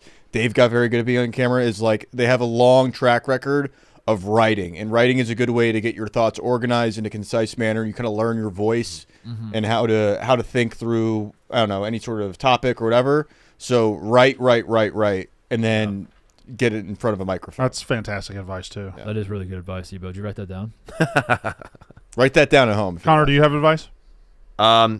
Watch back everything you do, which some people are like, oh, I feel uncomfortable watching. Then you should not be doing the job, I don't think. Yeah, Adam Driver says that he's in Star Wars movies, so you're telling the guy that's like the star of the Star Wars movies. Mm-hmm. No, I'm saying if you want to get better, you have to critique yourself and you have to watch your stuff. But mainly, I talk to myself all the time, which I think is a little bit more psychotic. But you got to get used to talking. All right, here's it's a serious That's question. actually good advice. If you're in the car, in the car by yourself, or if you're in the mirror at home getting ready, talk to yourself. I don't care. Here's a question that's not as serious in tenor as the rest. Dylan in Cleveland, can you be a fan of multiple colleges for different sports? I have a friend that's an Ohio State grad. He roots for Ohio State football, but he roots for Kentucky in basketball. He has no ties to Kentucky and grew up in Columbus his entire life. I think he's a stupid bitch for that. Family. He is a stupid bitch. I fucking hate this guy. Dylan, I hate this guy. Your friend is a stupid fucking He's an Ohio State grad that does not cheer for Ohio State basketball? No, fuck this guy. And he's not listen, there are other people out there that will cheer for Alabama football and Duke basketball. And fuck you, dude. Fuck you. The one thing that's special about college fandom is that's your your school. That's your that if you don't have that emotional tie to where even if they lose in softball or golf or tennis, it still hurts you a little bit. Where you find out that Ohio State men's tennis is in the Sweet 16. And then they lost. Yeah. You're like, fuck. Yeah. I don't know why I cared about that. But like you gotta have that emotional. That's what college is about. I agree. It's the community. It has an emotional connection. Yeah. There are people have like weird things. Like I have like a soft spot for Indiana because I grew up in Indiana, and my father, my brother are in. So like you kind of have like people have different. But if you have no ties, that's crazy, Brandon. Yeah. That's crazy. I do think that people get a little sensitive because like Zupi's one that comes to mind. I don't know what he just came to mind, but like he's an Ohio State guy, but he went to Kent State. But he's like, listen, man, I grew up in Ohio. Like Ohio State's everything. When you grow up in Ohio, and he still cares about Kent State. But if you ask him like who his favorite football team is, he might say Ohio State. He's got family that went to Ohio State, and I'm like, I'm not gonna tell Zupi like you can't cheer for Ohio State. Like at that point, it's cultural. It's in your blood. It's like part of you. So those sorts of things I kind of get. But like if you're a guy that's just like, I don't know, man, Bama had cool uniforms. I thought when I was a kid, so I like them, and then I also like Duke basketball because Like, come on. Bottom They have no line, ties to either school. Dylan in Cleveland, if you're hanging out on November 24th and at 11 a.m. Ohio State beats Michigan in football and you want to go rip up the town to go party, and then your friend, let's say his name is, I don't know, give me a male name, Austin. Austin, yeah. Your friend Austin says, yeah, man, it's great that we beat it, but Kentucky plays Louisville at 7 o'clock. I gotta go watch that. That's my basketball team. Yeah. Fuck you, dude. Fuck that guy, yeah. Fuck that fucking guy. That's Fuck crazy. that fucking guy. You went to Ohio State, dude. It's not like you went to No, you a didn't go tiny to fucking school. No, That's if you're like a crazy. Villanova basketball fan, you have to have, and you want to Brandon. be a Penn State football fan. That's a little different because they don't have. But Ohio State, 2011, Ohio State was ranked number 1 in the country in basketball. We got upset by Kentucky in the Sweet 16. I don't know if you remember, but Ohio State went to the Final Four in fucking 2007. I do remember that, yeah, I do. But yeah, we're playing Kentucky in 2011, ranked number 1 in the country. Kentucky pulls off the upset, and you're telling me this guy, an Ohio State grad, was celebrating? No, I don't want to overreact, but I want that guy dead. yeah, I won't. I want his blood on this desk. Disgusting. Ebo, find one. Brevin in Austin wants to know, what is the best way to find my best gal? Be a volume shooter, take the defense, what the defense gives me. The lights are getting brighter. Wow, this is a great Great question. What's the best way to find my best gal? Be a film shooter and take what the defense gives me. Look around your office. Teach. Yeah, lose a bunch of weight.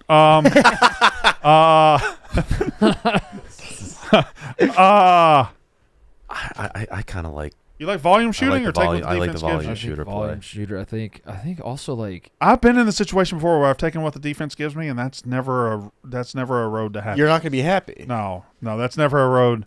I remember just looking across the table and being like, well, all right, I guess that's what we're doing. is there like And I'm sure she was doing the same thing. load management situation? Like maybe you tank for a little bit to set up. I bet if you tank, though, Like- you're not managing that load at all. Challenge yourself in the non-conference. Oh, okay, all right. Okay. Play some tough teams. Yeah, like go challenge yourself in the non-conference. Get outside your comfort zone a little bit. And then when it comes time, like you don't need to be the husband you need to be when you're playing the non-conference, right? Or like the person that needs to be proposed in the non-conference. Yeah, when you get in conference, you tighten it up. Yeah, non-conference, you're going out, you're feeling yourself out. Let's find out what other people are like and get feedback on what other people I like. See where you're lacking in your roster. Yeah. How can I get better for them? What do I like from them? And then when it's conference season, and then you find, all right, this is what I'm looking for. This is the game I want to play. Yeah. Commit to that style of play and let that take you as far as you can. That was a really good sports analogy. That was really That was good. pretty good. Yeah. I was thinking like at a certain point, all it takes is one, right? Yeah. Like all you need is one. So maybe you figure out a way to just beat that one good team. Which is to say, like, you figure out a way to spend your whole offseason looking at at weaknesses in the Yes. Alabama defense? Yes. Okay. You're like, yeah, just study Bama tape. That's all you're doing. You're studying Bama tape, and you say to yourself, if we win 4 games this year, but one of them is an upset of Bama, that's all I need. That's all you got. You just got to beat Bama once. I'm not getting fired. You got to beat Keep Bama my once. job if I just beat Bama once. And if you're like Mississippi State and you beat Alabama, you got a job for life. yeah, so I think find a woman that you're interested in, and then like you just become obsessed with her. Yes. Right. To an unhealthy degree. Yeah. You know, and make it weird. And Connor said, "Don't take no for an answer." I did not say that. Stalk her, learn her ways, Say that. find manipulation tactics you can use, and then, yeah. You think that was Brevin Knight? I think of Brevin Knight every time I see Brevin as well. Yeah, It's the only Brevin. that's the only Brevin I know. Famous Brevin, yeah. It's- If I see Brevin, I think of Brevin Knight. Yeah. If I think of Brevin Knight, I think of. Wait, no, he wasn't. Who DeAndre Jordan dunk on? Brandon Knight. Brandon Yes. Knight. Okay, yeah. Good pull, Ebo. Brevin Knight was Stanford. Brevin Knight was Stanford. Was yeah. Brevin Knight a Stanford. prolific, Number 4, I believe. long shorts wearer? He could have been. He was on those good Stanford teams. Let me see I Brevin think, Knight Stanford, TJ. Brevin I'm Knight. gonna say he wore number 4, by the way. I'm gonna say he wore. He was number on the. 4. He was on Could be like the wrong. Josh Childress Stanford. Yeah, they had the line through the numbers. I Mhm. thought.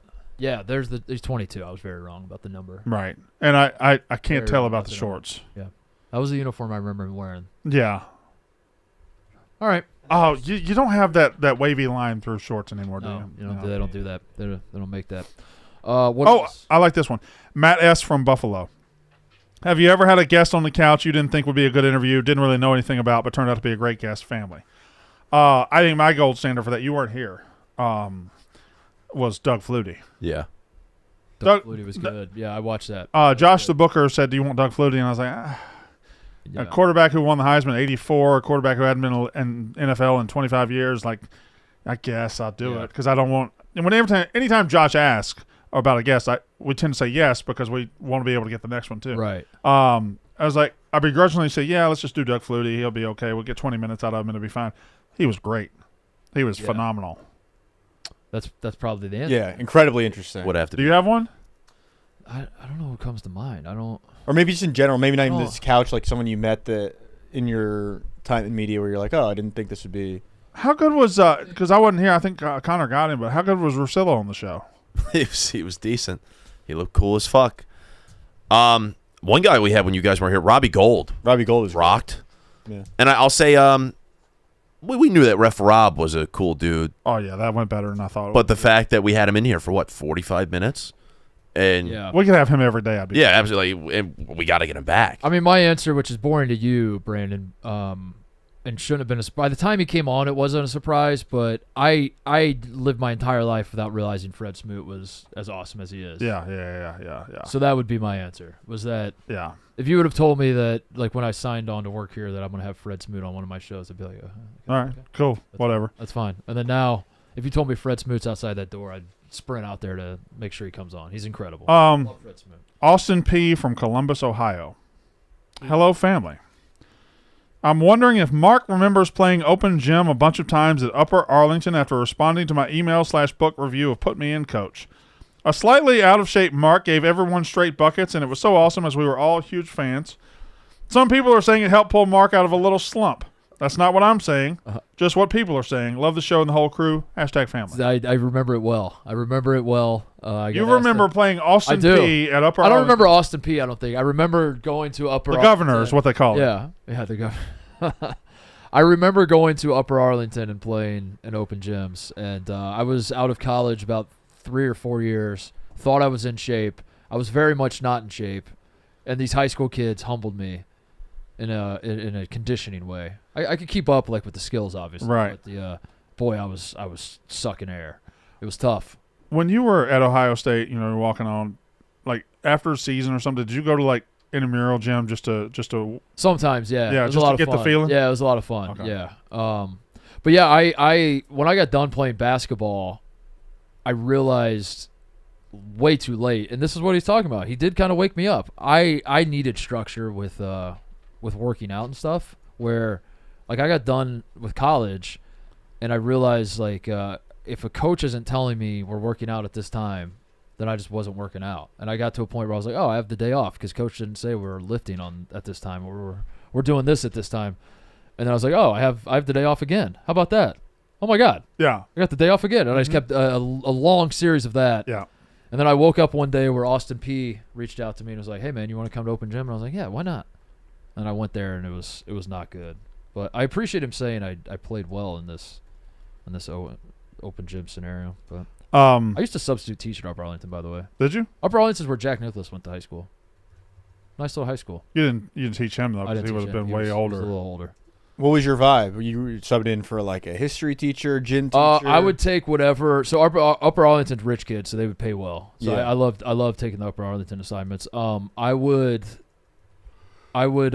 take any assignment really. It didn't matter the just whatever the money was. And Upper Arlington had good money, but my vibe was I was the guy who I was like the cool uncle, the fun uncle.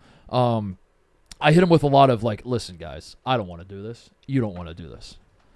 But Mrs. B is going to be mad at all of us if you guys don't get this homework done. So how about this? How about you guys do the homework real quick, and then I'll let you do whatever you want. I do shit like that, and it worked, and they all liked me. But I would just throw the real teacher under the bus. Be like, I don't.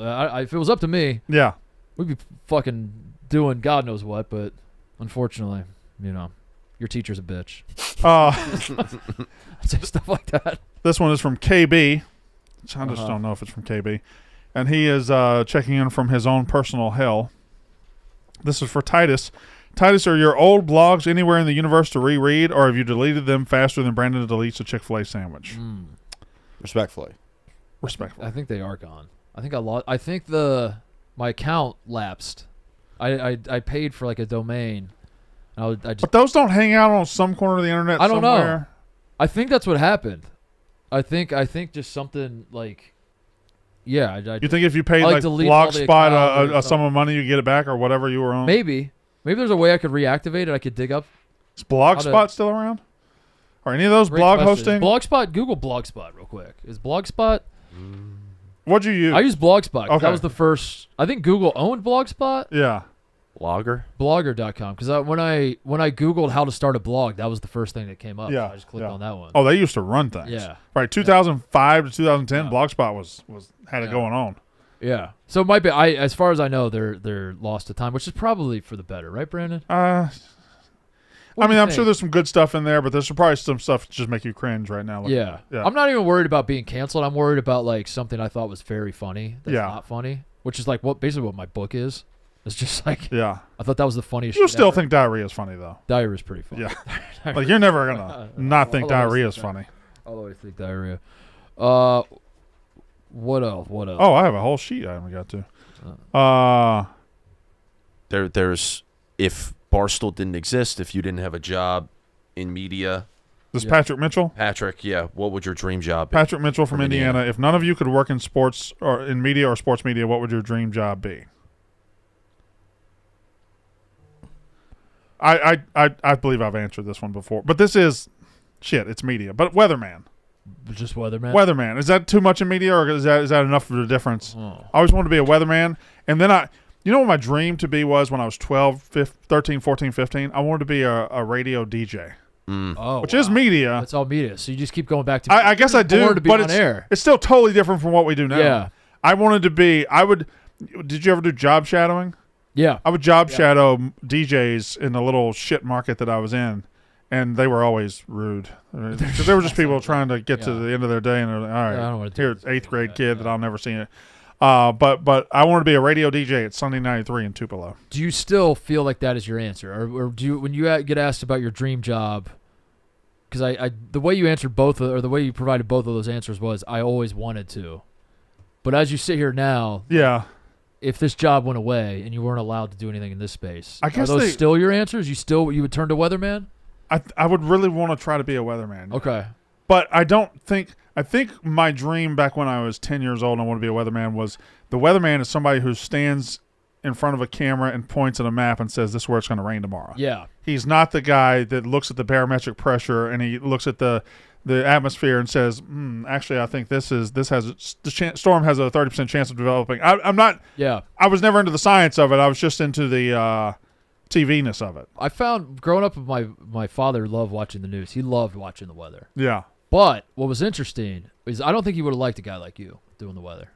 He always had like it was interesting because he would watch the news, the weather would come on, and he'd always flip to a different channel from what he was watching. Now, and what was standing in front of the weather map when he liked it? Was it a different so shape? So we'd be watching like channel 13. Yeah. You know, and then a guy that And looks not too dissimilar to you would come There on was and there be was like, Gus Brownlee doing the weather. Yeah, and he's like, I'm gonna tell you folks about the weather, and I thought like, oh, Dad loves the weather. Yeah. I'm sure he's gonna be. And watching Gus it. looks like he knows what he's talking about. And he would always change the channel Right. as the weather came on. Right. And I was like, oh, Dad must hate the weather. Yeah. But he would always change it to a different channel. Oh, and there's Weather. Heather Sidney doing the weather. How did you know? Heather Sidney's doing Heather the weather. Sidney had the biggest tits, Brandon. That's what stood out to me. She had huge tits. And you think that gave her... And I always wondered, huh. is there something about her that was different than the other guy? I don't know. I mean, it could have been the way her Just mannerisms. Maybe she broke down the weather a little bit You differently. should talk to my dad next time you see him about weather. Because he's really has a thing for weather. I don't know. I assume it's the weather. Every The time way you she predict talks- what your dad's going to say, he always says it. When we went down last time, or down around Easter, and you were like, and I complained to you about the 2-lane highway down there, and I said it should have been 3. He said, and you said, ask my dad about that. Yeah, right. And we show up at your dad's house, and I'm like, yeah, I drove down yesterday. It was 2 lanes. He said, should be 3, right? And then we just talked about it. Yeah. Oh, my dad has thoughts on the Everything. weather, on the weather. Really everything. Yeah, really everything. My answer used to be, I wanted to be an orthopedic surgeon for most of my life. That's what I thought I was going to do. That's You why I knew went what to that school. was for most of your life? Yeah, because I had one of my friends' dads did it, and I was like, "That's pretty sick." And He's was he doing well? He was doing really well. He was doing really well. In small town Indiana, he had some toys, we'll say. Mm-hmm. And I was like, "That's pretty sick. I want to do that." And then I got older. I went to school. I started to go down that path, and then I got put on the basketball team, and I was like, I can't I'm not going to do both. I'll just be basketball player or whatever. So as I sit here now, honestly, I just want to be an 8th grade math teacher. I think that would be my dream job. I would just teach math to 8th graders. Connor, do you have a dream job? Yeah, probably be teacher, college professor. That doesn't seem like a dream the way you said it. No, because I'm just I've literally since I was 10 wanted to do this. So I don't know. I mean, like mostly sports. Yeah, exactly. This is still technically media. Actor. That's not media. Yeah. You were born to be on air as well. Movies, TV shows. Look at you two. You just sluts for the camera. I just What about you? Acting's Evo? fun. What nerd ass did you want to do? Well, like 8th grade, I did like the shadow thing where I followed the local news reporter. He went and covered a high school soccer game. And the shadow wasn't as big as the real guy? Yeah. And I went in, I was like, that's not funny. So tiny. I went to it and I was like, I got de-influenced from wanting to do this very quickly. Where I was like, I saw the actual job was going to girls' soccer games and doing the beat like that. And I was like, damn, this kind of sucks. Mm-hmm. So then I focused really hard on math and science. And then I was like, oh, I'm going to be a computer scientist. This is a dream job. You make a fuck ton of money. And then I was like, actually, no, this kind of sucks. I kind of want to go back to doing this and work my way here. So this is kind of the dream job. But if not, I would disappear and go be the starter at a golf course. Starter at the golf course is a good one. I think my goal is to make enough money doing all this at the end of the day and then just live off $20,000 a year being a golf course starter. Working part-time. By the way, you guys brought up job shadowing. Have I ever told you that I job shadowed Brad Stevens when I was in 8th grade? No. I haven't told you the story? No, you need to tell it immediately. I haven't told the story? No. We did one job shadow. You could shadow Brad Stevens? We did one job shadow. I did one job shadow in my life. Yeah. I was in 8th grade. We had to do a job shadow thing, and I picked college basketball coach just because I was like, I don't fucking know. And I like basketball, so I was like, I would love to be a basketball coach. Like, who's a coach we could shadow? Todd Licklider was the head coach at Butler at the time, and Todd Licklider and my dad used to coach high school basketball together. My dad was a head coach in high school. Todd Licklider was one of his top assistants, and then my dad kind of got out of coaching where he's like, I don't know, I not for me. He just kind of fizzled out. And Todd Licklider was like, I'm very into coaching. Progresses in his career, gets the head coaching job at Butler. So my dad calls up Todd and he's like, "Hey, my son wants to job shadow you. Can we send him to you to just let him fuck around at practice for a day or two or whatever, and sign his form and send him on his way?" So I show up and I'm the cock of the walk at school, Brandon. I'm like, I'm going to Butler. Yeah. You guys got dumb this shit. This was 8th grade, right? 8th grade. And you were my friends are like, I'm gonna shadow an accountant. I'm gonna do like a fucking I'm gonna go to a spa and watch someone paint nails. Sure. You know, you guys are doing all that. You know what I'm doing? I'm going to Hinkle Fieldhouse. I'm gonna watch the Butler Bulldogs practice. I get to follow Todd Licklider around. So I go to practice and I go up to Todd and I'm like, "Hey, it's me. I'm the 8th grade dipshit that's gonna follow you around." He's like, he didn't want to deal with me. Who would want to deal with an 8th grader? He's like, "Hey man, I'm busy. I got a lot of responsibilities. You know who's going to show you around is we got this guy who works out at his broom closet. Brad fucking Stevens. He'll show you around." And this baby-faced guy comes up and is like, he actually remembered me because he had coached me in AAU a few years earlier. But he's like, "Yeah, come with me." We go to a room, and basically all I remember about the experience was Brad Stevens was splicing up a video of Darnell Archie, who was one of the greatest shooters in the history of basketball. Look him up if you don't know him. Just unbelievable shooter from Newcastle, Indiana. Darnell Archie was in a little bit of a slump. Brad Stevens was putting together a video of all the times Darnell Archie got hot in a game, and then he was going to give it to Darnell and be like, "Watch this. Remember who you are, and then go be great." So me and him were sitting there with a notepad, and we would write down, we were watching all these games, and we were just writing down when Darnell Archie would make threes. That's amazing. It was incredible. And Brad Stevens was probably like 23 years old, 24 years old or something, working at Butler. Wow. And I job shadowed him. And if you see Brad Stevens today, he'll know. I think he would remember that. I honestly do think he would remember that. And I job shadowed. I don't know whatever happened to him. Now, I do have... My question about that is, Licklider was the head coach at Butler, right? Yeah. And I'm not saying you were a recruit by then, but... 8th grade, you were already 6'4", right? That's pretty good, yeah. And you were on the AAU circuit. Yeah. I would have expected him to treat you a little better than that. Yeah, same. Yeah, okay, all right. Same, okay. Same, Brandon, yeah. All right. What was that question? We were on the dream job. Yeah, dream everybody, job. Everybody got a whack at that one. Yeah. Did TJ? I think like I aspire to one day go back to like my old high school or middle school and teach the next generation kind of the ropes, but that is in media because Mr. Lepore, my 8th grade TV production teacher, is like kind of the reason why I pursued this as a career. So I would love to give the next generation a little bit. Shout out, Mr. Lepore. I'm gonna take this next question. Go ahead. And I'm gonna kind of massage it a little bit. So this is from Troy in Kansas City. What is a team, college or pro, that you wish you were a fan of, not because of success on the field, but because of vibes, players, jerseys, traditions? No, Brandon, you can't say the Brewers. You're already a fan. So I'm going to take this question. It says, what is a team you wish you were a fan of? I'm not going to ask it like that. I'm going to say, what is a team in history that you've been a fan of because of their vibes, because of the stuff that they did? And I got a couple. The early 90s Golden State Warriors, they had Run TMC. It was Tim Hardaway. It was Mitch Richmond. It was Chris Mullin. It was a running team that wore – I love the Golden State Warriors jerseys and all that back then. And then the 2004 Red Sox when they were the idiots. Yeah, they were fun. They were fun because they were just – you had the very stoic, very corporate Yankees. Yeah. And then you had the long-haired, we're down 3-0, we don't give a fuck, Red Sox. And I know they ended up winning, and then Boston won everything for 2 decades, and that kind of sucked. But I really loved those idiot teams, even though I wasn't a Red Sox fan. Yeah. Based on vibes, based on their players. Yeah. Those are good answers. Yeah. I'm trying to think of when I was I always thought North Carolina basketball was so cool. That was like the basketball program that I thought was the coolest. It just Their looks good. And it's like kind of – I mean, I make that observation from time to time. These days, like it does sort of feel like it flipped with Duke. Yeah. Like Duke is always going to be Duke in a lot of our minds, but like Duke started getting the cool guys that are going to go on to the NBA and everything. But when I was growing up, the Baby Blue and the Vince Carter and Antoine Jameson and that whole Wallace, thing. Jerry I was like, Stackhouse, that's so fucking cool. They were just so cool. Yeah. Everything about them was cool. They kind of had the Nike thing before everybody had the Nike Yeah. thing. They had the yeah. And at the time, like, and then in the '90s, Jordan's on, doing his thing with the Bulls. So then He's it's like wearing- that guy went to North Carolina. He's wearing North Carolina shorts under his. Yeah. So that's kind of where my mind went. As it stands right now, who would be the most fun to cheer for? I mean, With the best vibes. it's recency bias, and it's partially because we live here in the city. Last year's Chicago Bears team. Yeah, that was pretty awesome to watch from like for across the street. That was fun. I was pissed because they beat my Eagles, but I watched maybe 80%. Winning every game in the fourth quarter. They were magical television. Yeah. And then the playoffs, I mean, it was ridiculous what they were doing. So yeah, My daughter got into them. Mm-hmm. She was really enjoying, and I remember we watched the Rams game, and she just thought, oh, they're going to come back at the end because they always come back at the end. And that was a cool team too.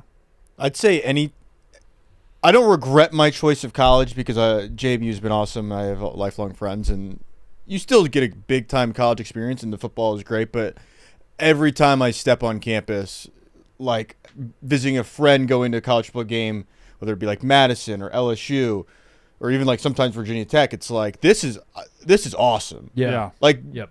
getting to support your friend, like even if you didn't go to the school, like you put on the school colors, you're like, this is the coolest. I get it. Like I get why it's a cult in the South. Like everyone rallies around the football team. This is awesome. I felt a similar thing living in Southern California. Like every time I'd go to a campus out there, I was just like, why the fuck did I not go to San Diego State? Yeah. Why did I not? San Diego State might be my answer for college. Yeah. Like Well, any of those based on Southern California teams, though. Yeah. Because San Diego State had the right mix of like the Southern California vibes, but also A little fuck you. people are like really into the team. Yeah. Whereas like UCLA and USC, it kind of Too cool for school. sometimes. Yeah, San Diego State is like you're chilling, but you're also very passionate. Mm-hmm. So that I don't know. You have like the basketball program and everything. Yeah, the basketball like it's a great atmosphere for a basketball game. But then you step outside and you're in fucking San Diego chilling. Yeah. Cool. Get the best of both worlds. Mason from Strawberry Plains, Tennessee. How much longer y'all want to go? About 10, 15 minutes? Does it matter? Are we just rolling? We're rolling for a little bit. Mason in Strawberry Plains, Tennessee. As creators in the sports podcast space, what are your favorite non-sports genres of podcasts to listen to in your own time? Do you have any you can recommend? And then he has a two-part question because I actually think both parts are good. What was your favorite summer evening outdoors game to play in the neighborhood or at your friend's house? Flashlight tag, ding-dong ditch, pool basketball. Does it bring back any stories? Ooh. That might be That's probably a better question. But Yeah. I'm gonna go take a Waz and think about it. I'm about to explode over here. I'm sorry. I'm sorry. So before you go, What did you just say? what are you gonna take? It's the Wazzler. You're gonna it's because he chugged that whole bottle of water Oh yeah. at I'm the sorry. beginning of the show. Why did he say? Why is he gonna take a Waz? He always says that. He's about to He says bust. Waz all the time. never Connor once says heard him say Waz. Waz. If we pulled the transcripts of this show, he would has said it. Connor said Waz before on the show. At least double-digit times. He said, "I'm." says Waz. Mark, I've never heard him never say heard Waz. Waz one time. And there's I've never heard him say Waz. he would never get Waz past me. He does it all the time. He says Waz, yeah. Usually, like when we're wrapping up doing the Grizz, he's like, "Let's wrap this up. I gotta go take a Waz." He'll say it at the bar or something too. Do I just think he's saying Wiz? I'm with you. Waz? I'm with you. I just maybe it's Connor's talking and I don't listen. Get to Especially by the end By of the the end grid, of the I'm show. just not listening at all. right. Yeah. You're taking a while. Favorite summer Like- evening outdoors game to play in the neighborhood or at your friend's house?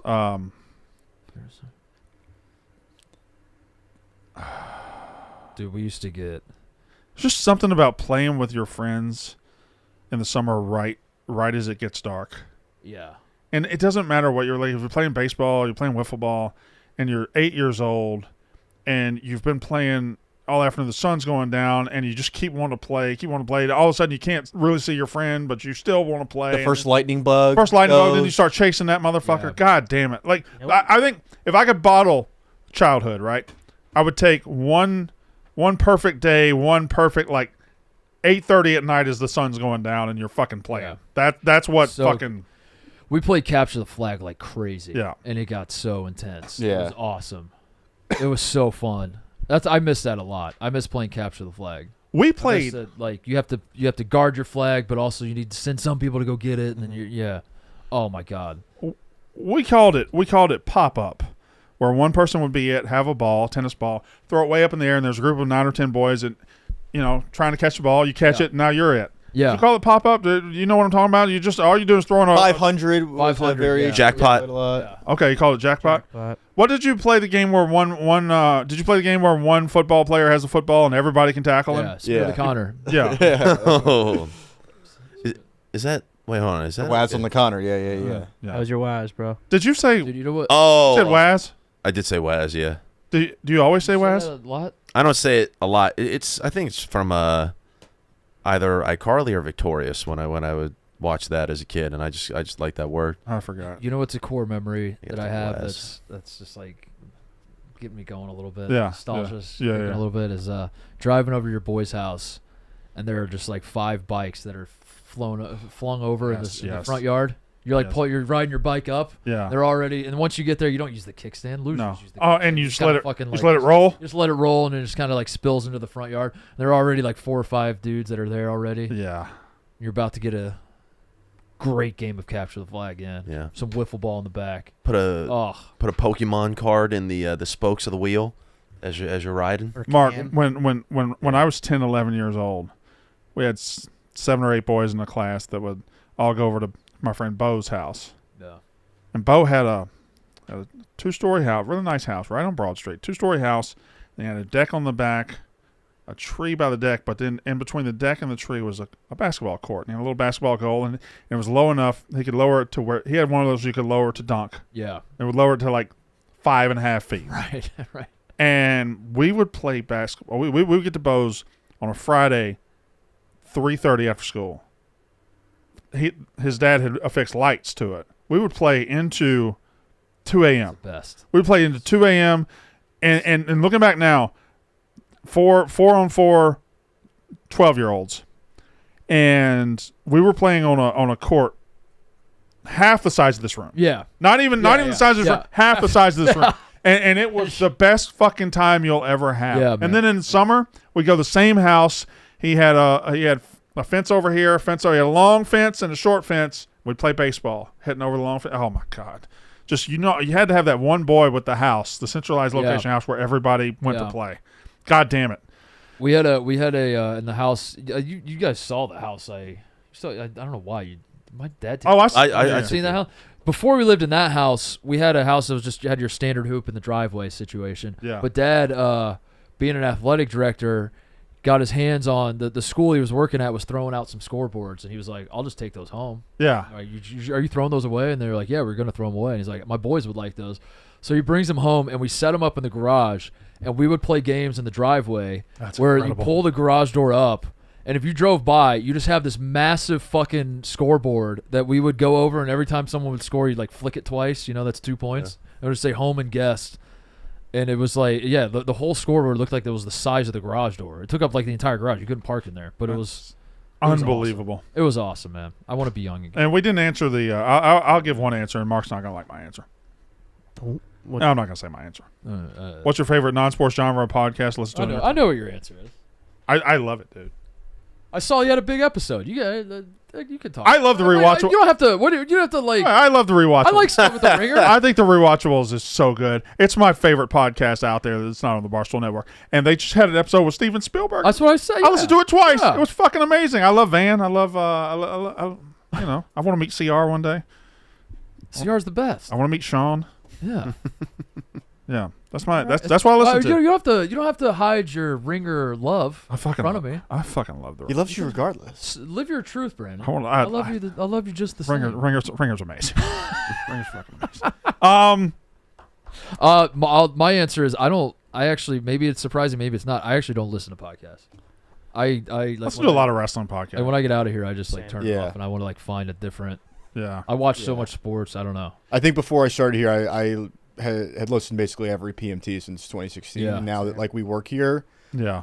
I know we joke about like jacking their shit, not like that, but you know what I'm Is saying. that something we joke about? Yeah, Jack? we joke about jacking their We shit. joke about but that. it's like I don't want to be like I don't like Laz listening, all over him. I don't like listening to a lot of other sports podcasts because sometimes it feels like you could jack somebody's shit. Yeah. I I don't know. You know, like your life becomes like everything around here feels like you're listening to a podcast sometimes. It all feels like a podcast. So it's like I kind of want to disassociate from podcasts at That's times, right. so I get That's away right. from. with this long drive I have, I've learned that I in the morning, 4 or 5 a.m. driving in, I can't listen. I don't like listening to music. I like listening to people talk. I like listening to podcasts on the way in. On the way out, I gotta listen to music. I gotta listen. I gotta decompress. I gotta listen to rap music on Monday, country music on Friday. I have theme days that I do. Mark, can I pump your boys' tires? Yeah, I think Son of a Boy Dad is the most listenable podcast. That yeah, Son of a Boy Dad's awesome. Yeah. And I tell those guys every time. I Yeah. think that's my favorite like podcast product, where it's like, the Yak is a podcast. It's not a podcast. It's not a podcast. Daily It's Show. very unlistenable, and you have to watch it. This I isn't think a podcast. Son of a Boy Dad is a like perfect podcast product. It's great. Yeah. And I do love that show. I don't listen to every show they do. Yeah. Either. Like I consume podcasts. I like a lot of guys. I like a lot of shows. I just kind of pop in and out. I'm not. I don't see. It's hard. anything, but it is hard. But yeah, they're great. Yeah. They're great. And you're right that the Yak.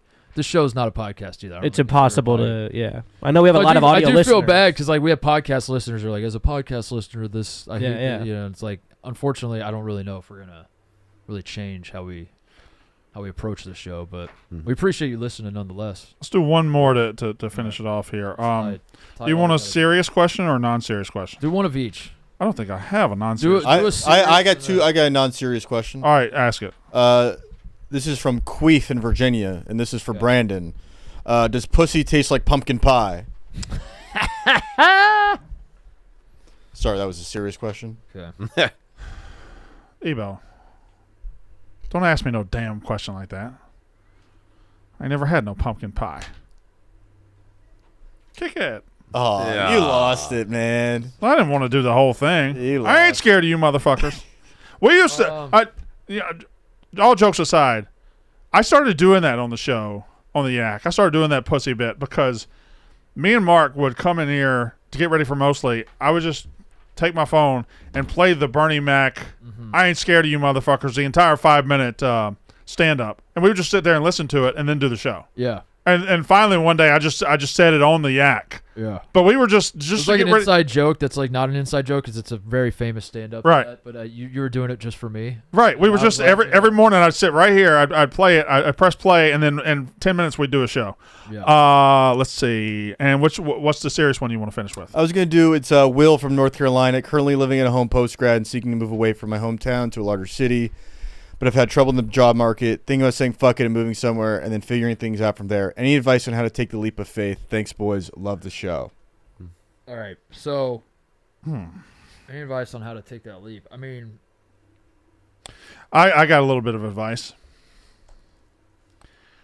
So it says, currently living at home post-grad, seeking to move away from my hometown to a larger city. I have had trouble in the job market. Think about saying fuck it and moving somewhere. I did this.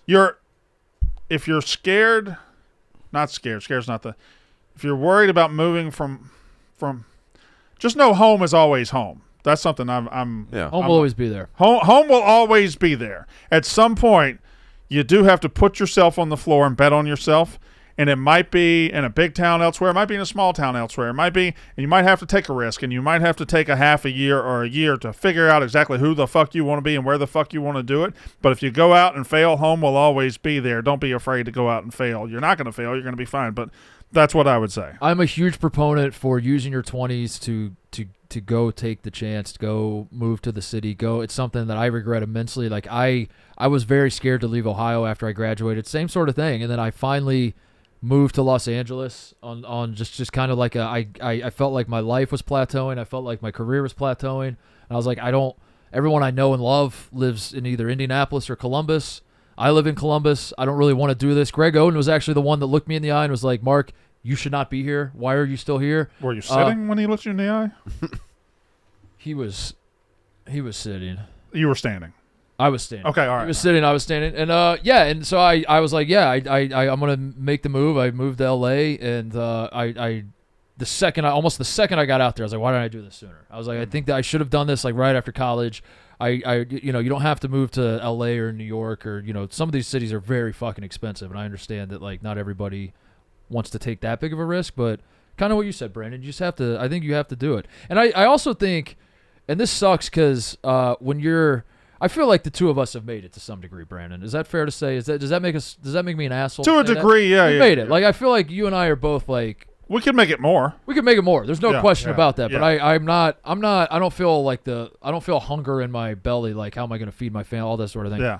And when you're someone who's kind of on the other side, you always sound like an asshole when you give advice, and it's always like, well, it's easy for you to say because you don't have to deal with the struggle or whatever. And you could disagree with me, Brandon, but when I look back on like when I got to Los Angeles and I was like, I have no idea what I'm doing. I don't know where I'm going to live. I don't know anybody out here. I do sort of romanticize that period of my life. There's like something about it that like was very cool that I figured that out. There's something about like piecing together what my friend group will be, what I'll do with my time, what am I trying to accomplish out here, how long will I be here, what is it that I'm, and it sucks at times because everything's so like you're charging me how much for a cup of coffee? Yeah. I'm sorry, what? Yeah. How much is a banana? Yeah. What the fuck? Yeah. But then now that I look back on it, I'm like, I don't know, dude, that was pretty cool that like you kind of find yourself in that era. But then people that are going through it don't like to hear that. I'll just say this because it's easy for you to say. In 2006, I got married. I was the sports writer at my hometown newspaper making $8 an hour. And I realized I couldn't be the sports writer at my hometown newspaper for the rest of my life. I would go crazy.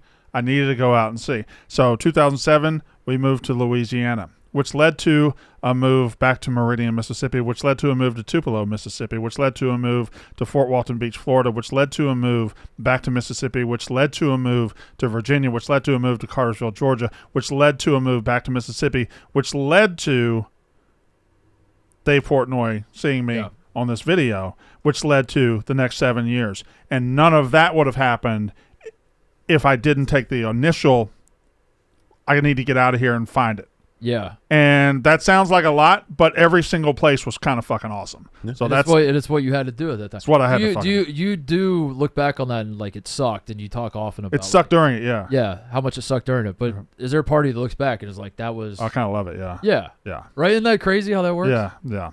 I don't want to go back there, but like it was something about... Like I spent 3 years in Fort Walton Beach, Florida. I had no reason to spend 3 years in Fort Walton Beach, Florida. Yeah. I spent a year in Martinsville, Virginia. Martinsville, Virginia, not a great place. I loved the year I was there. Cartersville, Georgia was amazing. Like it was just a bunch of stuff you never would think about, but you got to get in it, and then when you get on the other side, like I was lucky to. Anyway, I lived in a garage in L.A. for 3 months.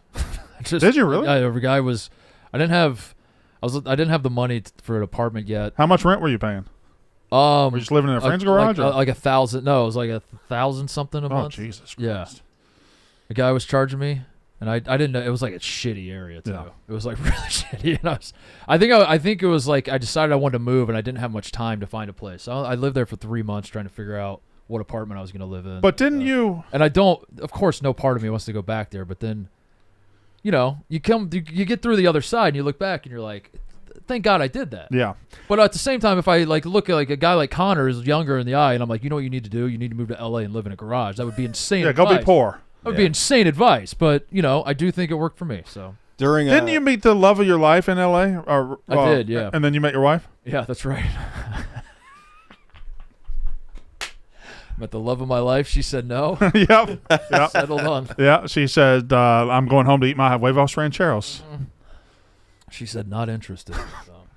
Anyway. All right. Show, boys. Good wrapping point right there? Yeah, I thought that was. You want to do an 82-0 is that our new thing? I think so. Because we've been doing it for what, a week and a half now? I think 3 at weeks? this point we've been doing it for 3 weeks. I'm going right? to go on a limb and say we quit this like 2 You think Think we already quit it? I think we already quit this. I have a different one. What if we already got 100%?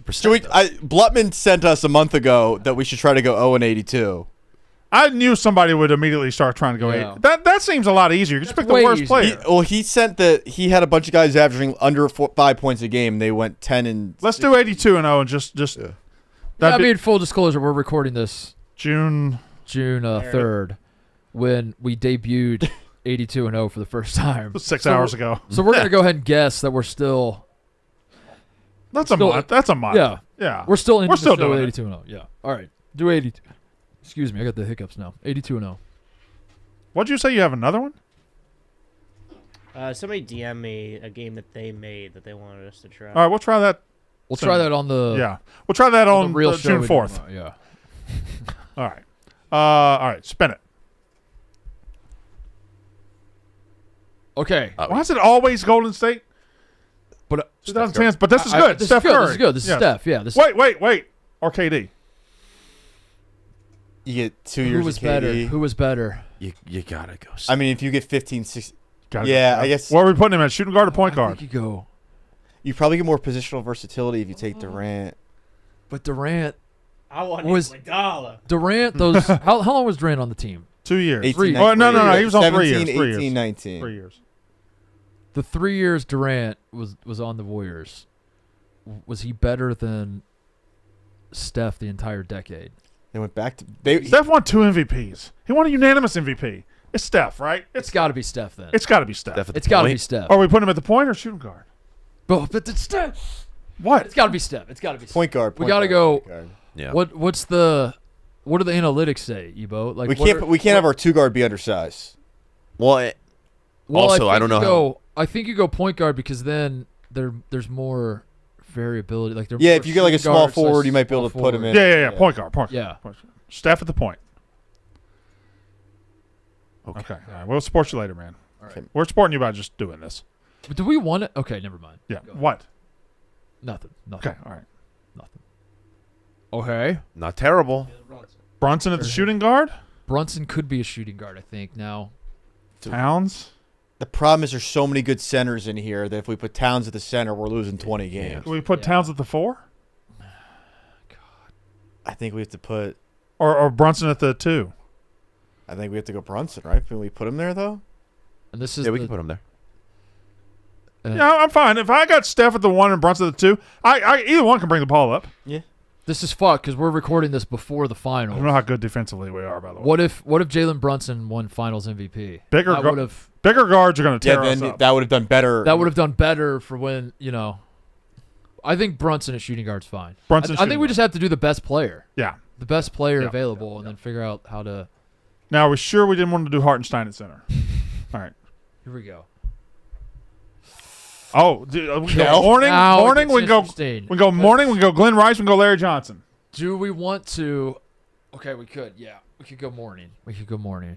This is Or do we want to Now, 90s for sure. 90s is so strong. Could we go? We could reshuffle the team in the 90s. Shuffle the team in the 90s and get MJ, dude. Is MJ small Well, I forward? don't hate that. Did MJ work at small forward or no? Is MJ? There's a lot of size in the I think he 90s worked too. Like, what if we end up He would with work like Should be able to. I like shuffling and getting another 90s team. Oh boy.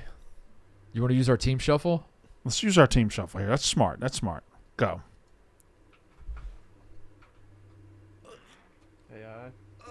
That we don't have anywhere to put him. Damn it. We don't have anywhere to fucking put him. I And Charles Does Barkley. Barkley get in there? Barkley. Is he Yeah, Barkley. okay? He won. Yeah. I Barkley. can remember if he left in the 80s or 90s. No, he left in. He played to 92. Okay, perfect. Oh, so we got put him peak- in. We got peak Barkley. 3 years of Barkley. yeah. Yeah. Take Barkley. 89, 90, 99, Barkley 1, power 91. forward, right? Barkley power forward. Yeah. Barkley power forward. That's good. Okay. In a Okay. good spot. I like this. And we still got our decade reshuffle. Okay. Whoa. Well, now wait a minute. 'cause Fuck! We just gave away a spot. We gave away Karl Malone's spot. Did we not put him at center? There are only 2 guys that are worth a damn. We don't have a We don't have spot. a spot for either one of them. We don't have a spot for Stockton or Malone. Fuck. And we- then We got to shuffle era. if we That's shuffle our the only- Where- where are we gonna- what are we gonna find? Mark, you know who we're gonna end up with? That dumb bitch. What dumb bitch are we gonna end up with? Rudy Gobert. We're gonna have to play Rudy Gobert as our center. But that would work in this game, no? I know Rudy Gobert might work. In the game. Motherfucker. Hold on, wait. I don't know wait. what else to do. I don't Wait. know. Brian. Oh God, there's nobody else. Hornacek. There's nobody else. There's a real high chance we tough. end up with Joe Ingles here. We have to do our No, there's- air switch here. We have to do Stockton or Malone. Those are only 2 guys that can. But you don't have we you can't- we literally have nowhere to put them. You don't have nowhere to put them. yeah. Nowhere to put either one of them. We have to do era shuffle and hope for. What are we even hoping for though?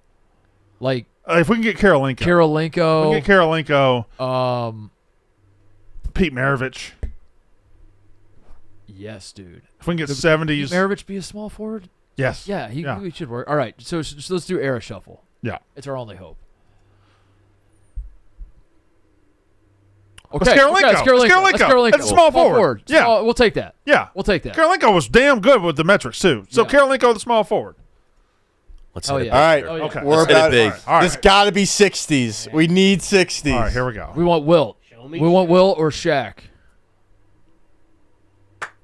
Oh! Wemby. Throw Wemby. Wemby. Oh, Throw dude, that's Wemby going up to be there. money. Wemby. All right, what is your Gotta be prediction Wemby. for this team's record? Yeah. Okay, that's good. This is a good record. We got Steph. We got Oh, fuck. 15 No games. way! Fuck, No way. way. 15 games. Who's beating this team 15 Steph? times? There's Karolinko and Wemby are both no defensive monsters. No way, dude. There's no Ain't way. no way.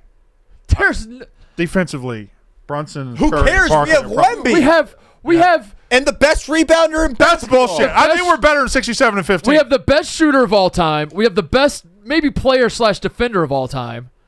We have This game fucking Charles rocks. Barkley. Dream team. We have fucking Jalen Brunson there's Jalen Mark. Brunson. Mark. Mark. This game fucking rocks. Mark. All right. Fuck, that's fun. All right, that's the show. We'll be- Ebo, ain't no way we quit doing that 3 weeks ago. I like this game Frank a the lot. Tank just tweeted this, by the way, in real time. I just went 7 and 75. Thank you, God. David Stern style. What is David Stern style? What does that mean? Impossible. Did he to know. suspend like Boris Diaw? All right. Blocking All right, trades? Mario Party tomorrow? Yeah, go ahead yeah. and say what you Say what we think the schedule. at this moment what you think the schedule was and will be. Today's Wednesday. You want me to say it? So obviously Monday was is mostly ladies. Yes. Right. Tuesday was Christmas in July. Was it July 1st? Yeah. Yeah. Wait, so today's This July is 1st? Wednesday. This is Wednesday. But today's July 1st. We can't do Christmas in July and June. Wait. Shit. Hold on. You scheduled this whole thing to do Christmas in July and June? Yeah. That's funny. That is kind of funny. Yesterday was Christmas in July. Today, of course, is our mailbag. Tomorrow is Mario Party. Yeah. Okay. And the biggest Mario Party ever. Yeah, we haven't recorded it yet. I- But, I'm going to go ahead and assume that this one got crazy. And then Friday, we're doing a surprise. Okay, we're keeping that one to ourselves. Well, that one's a surprise. You have to Yeah. tune in. To The to everybody. Yeah. All right. We'll see you guys tomorrow. That's a ball's done. Love it. Love it. That was fun.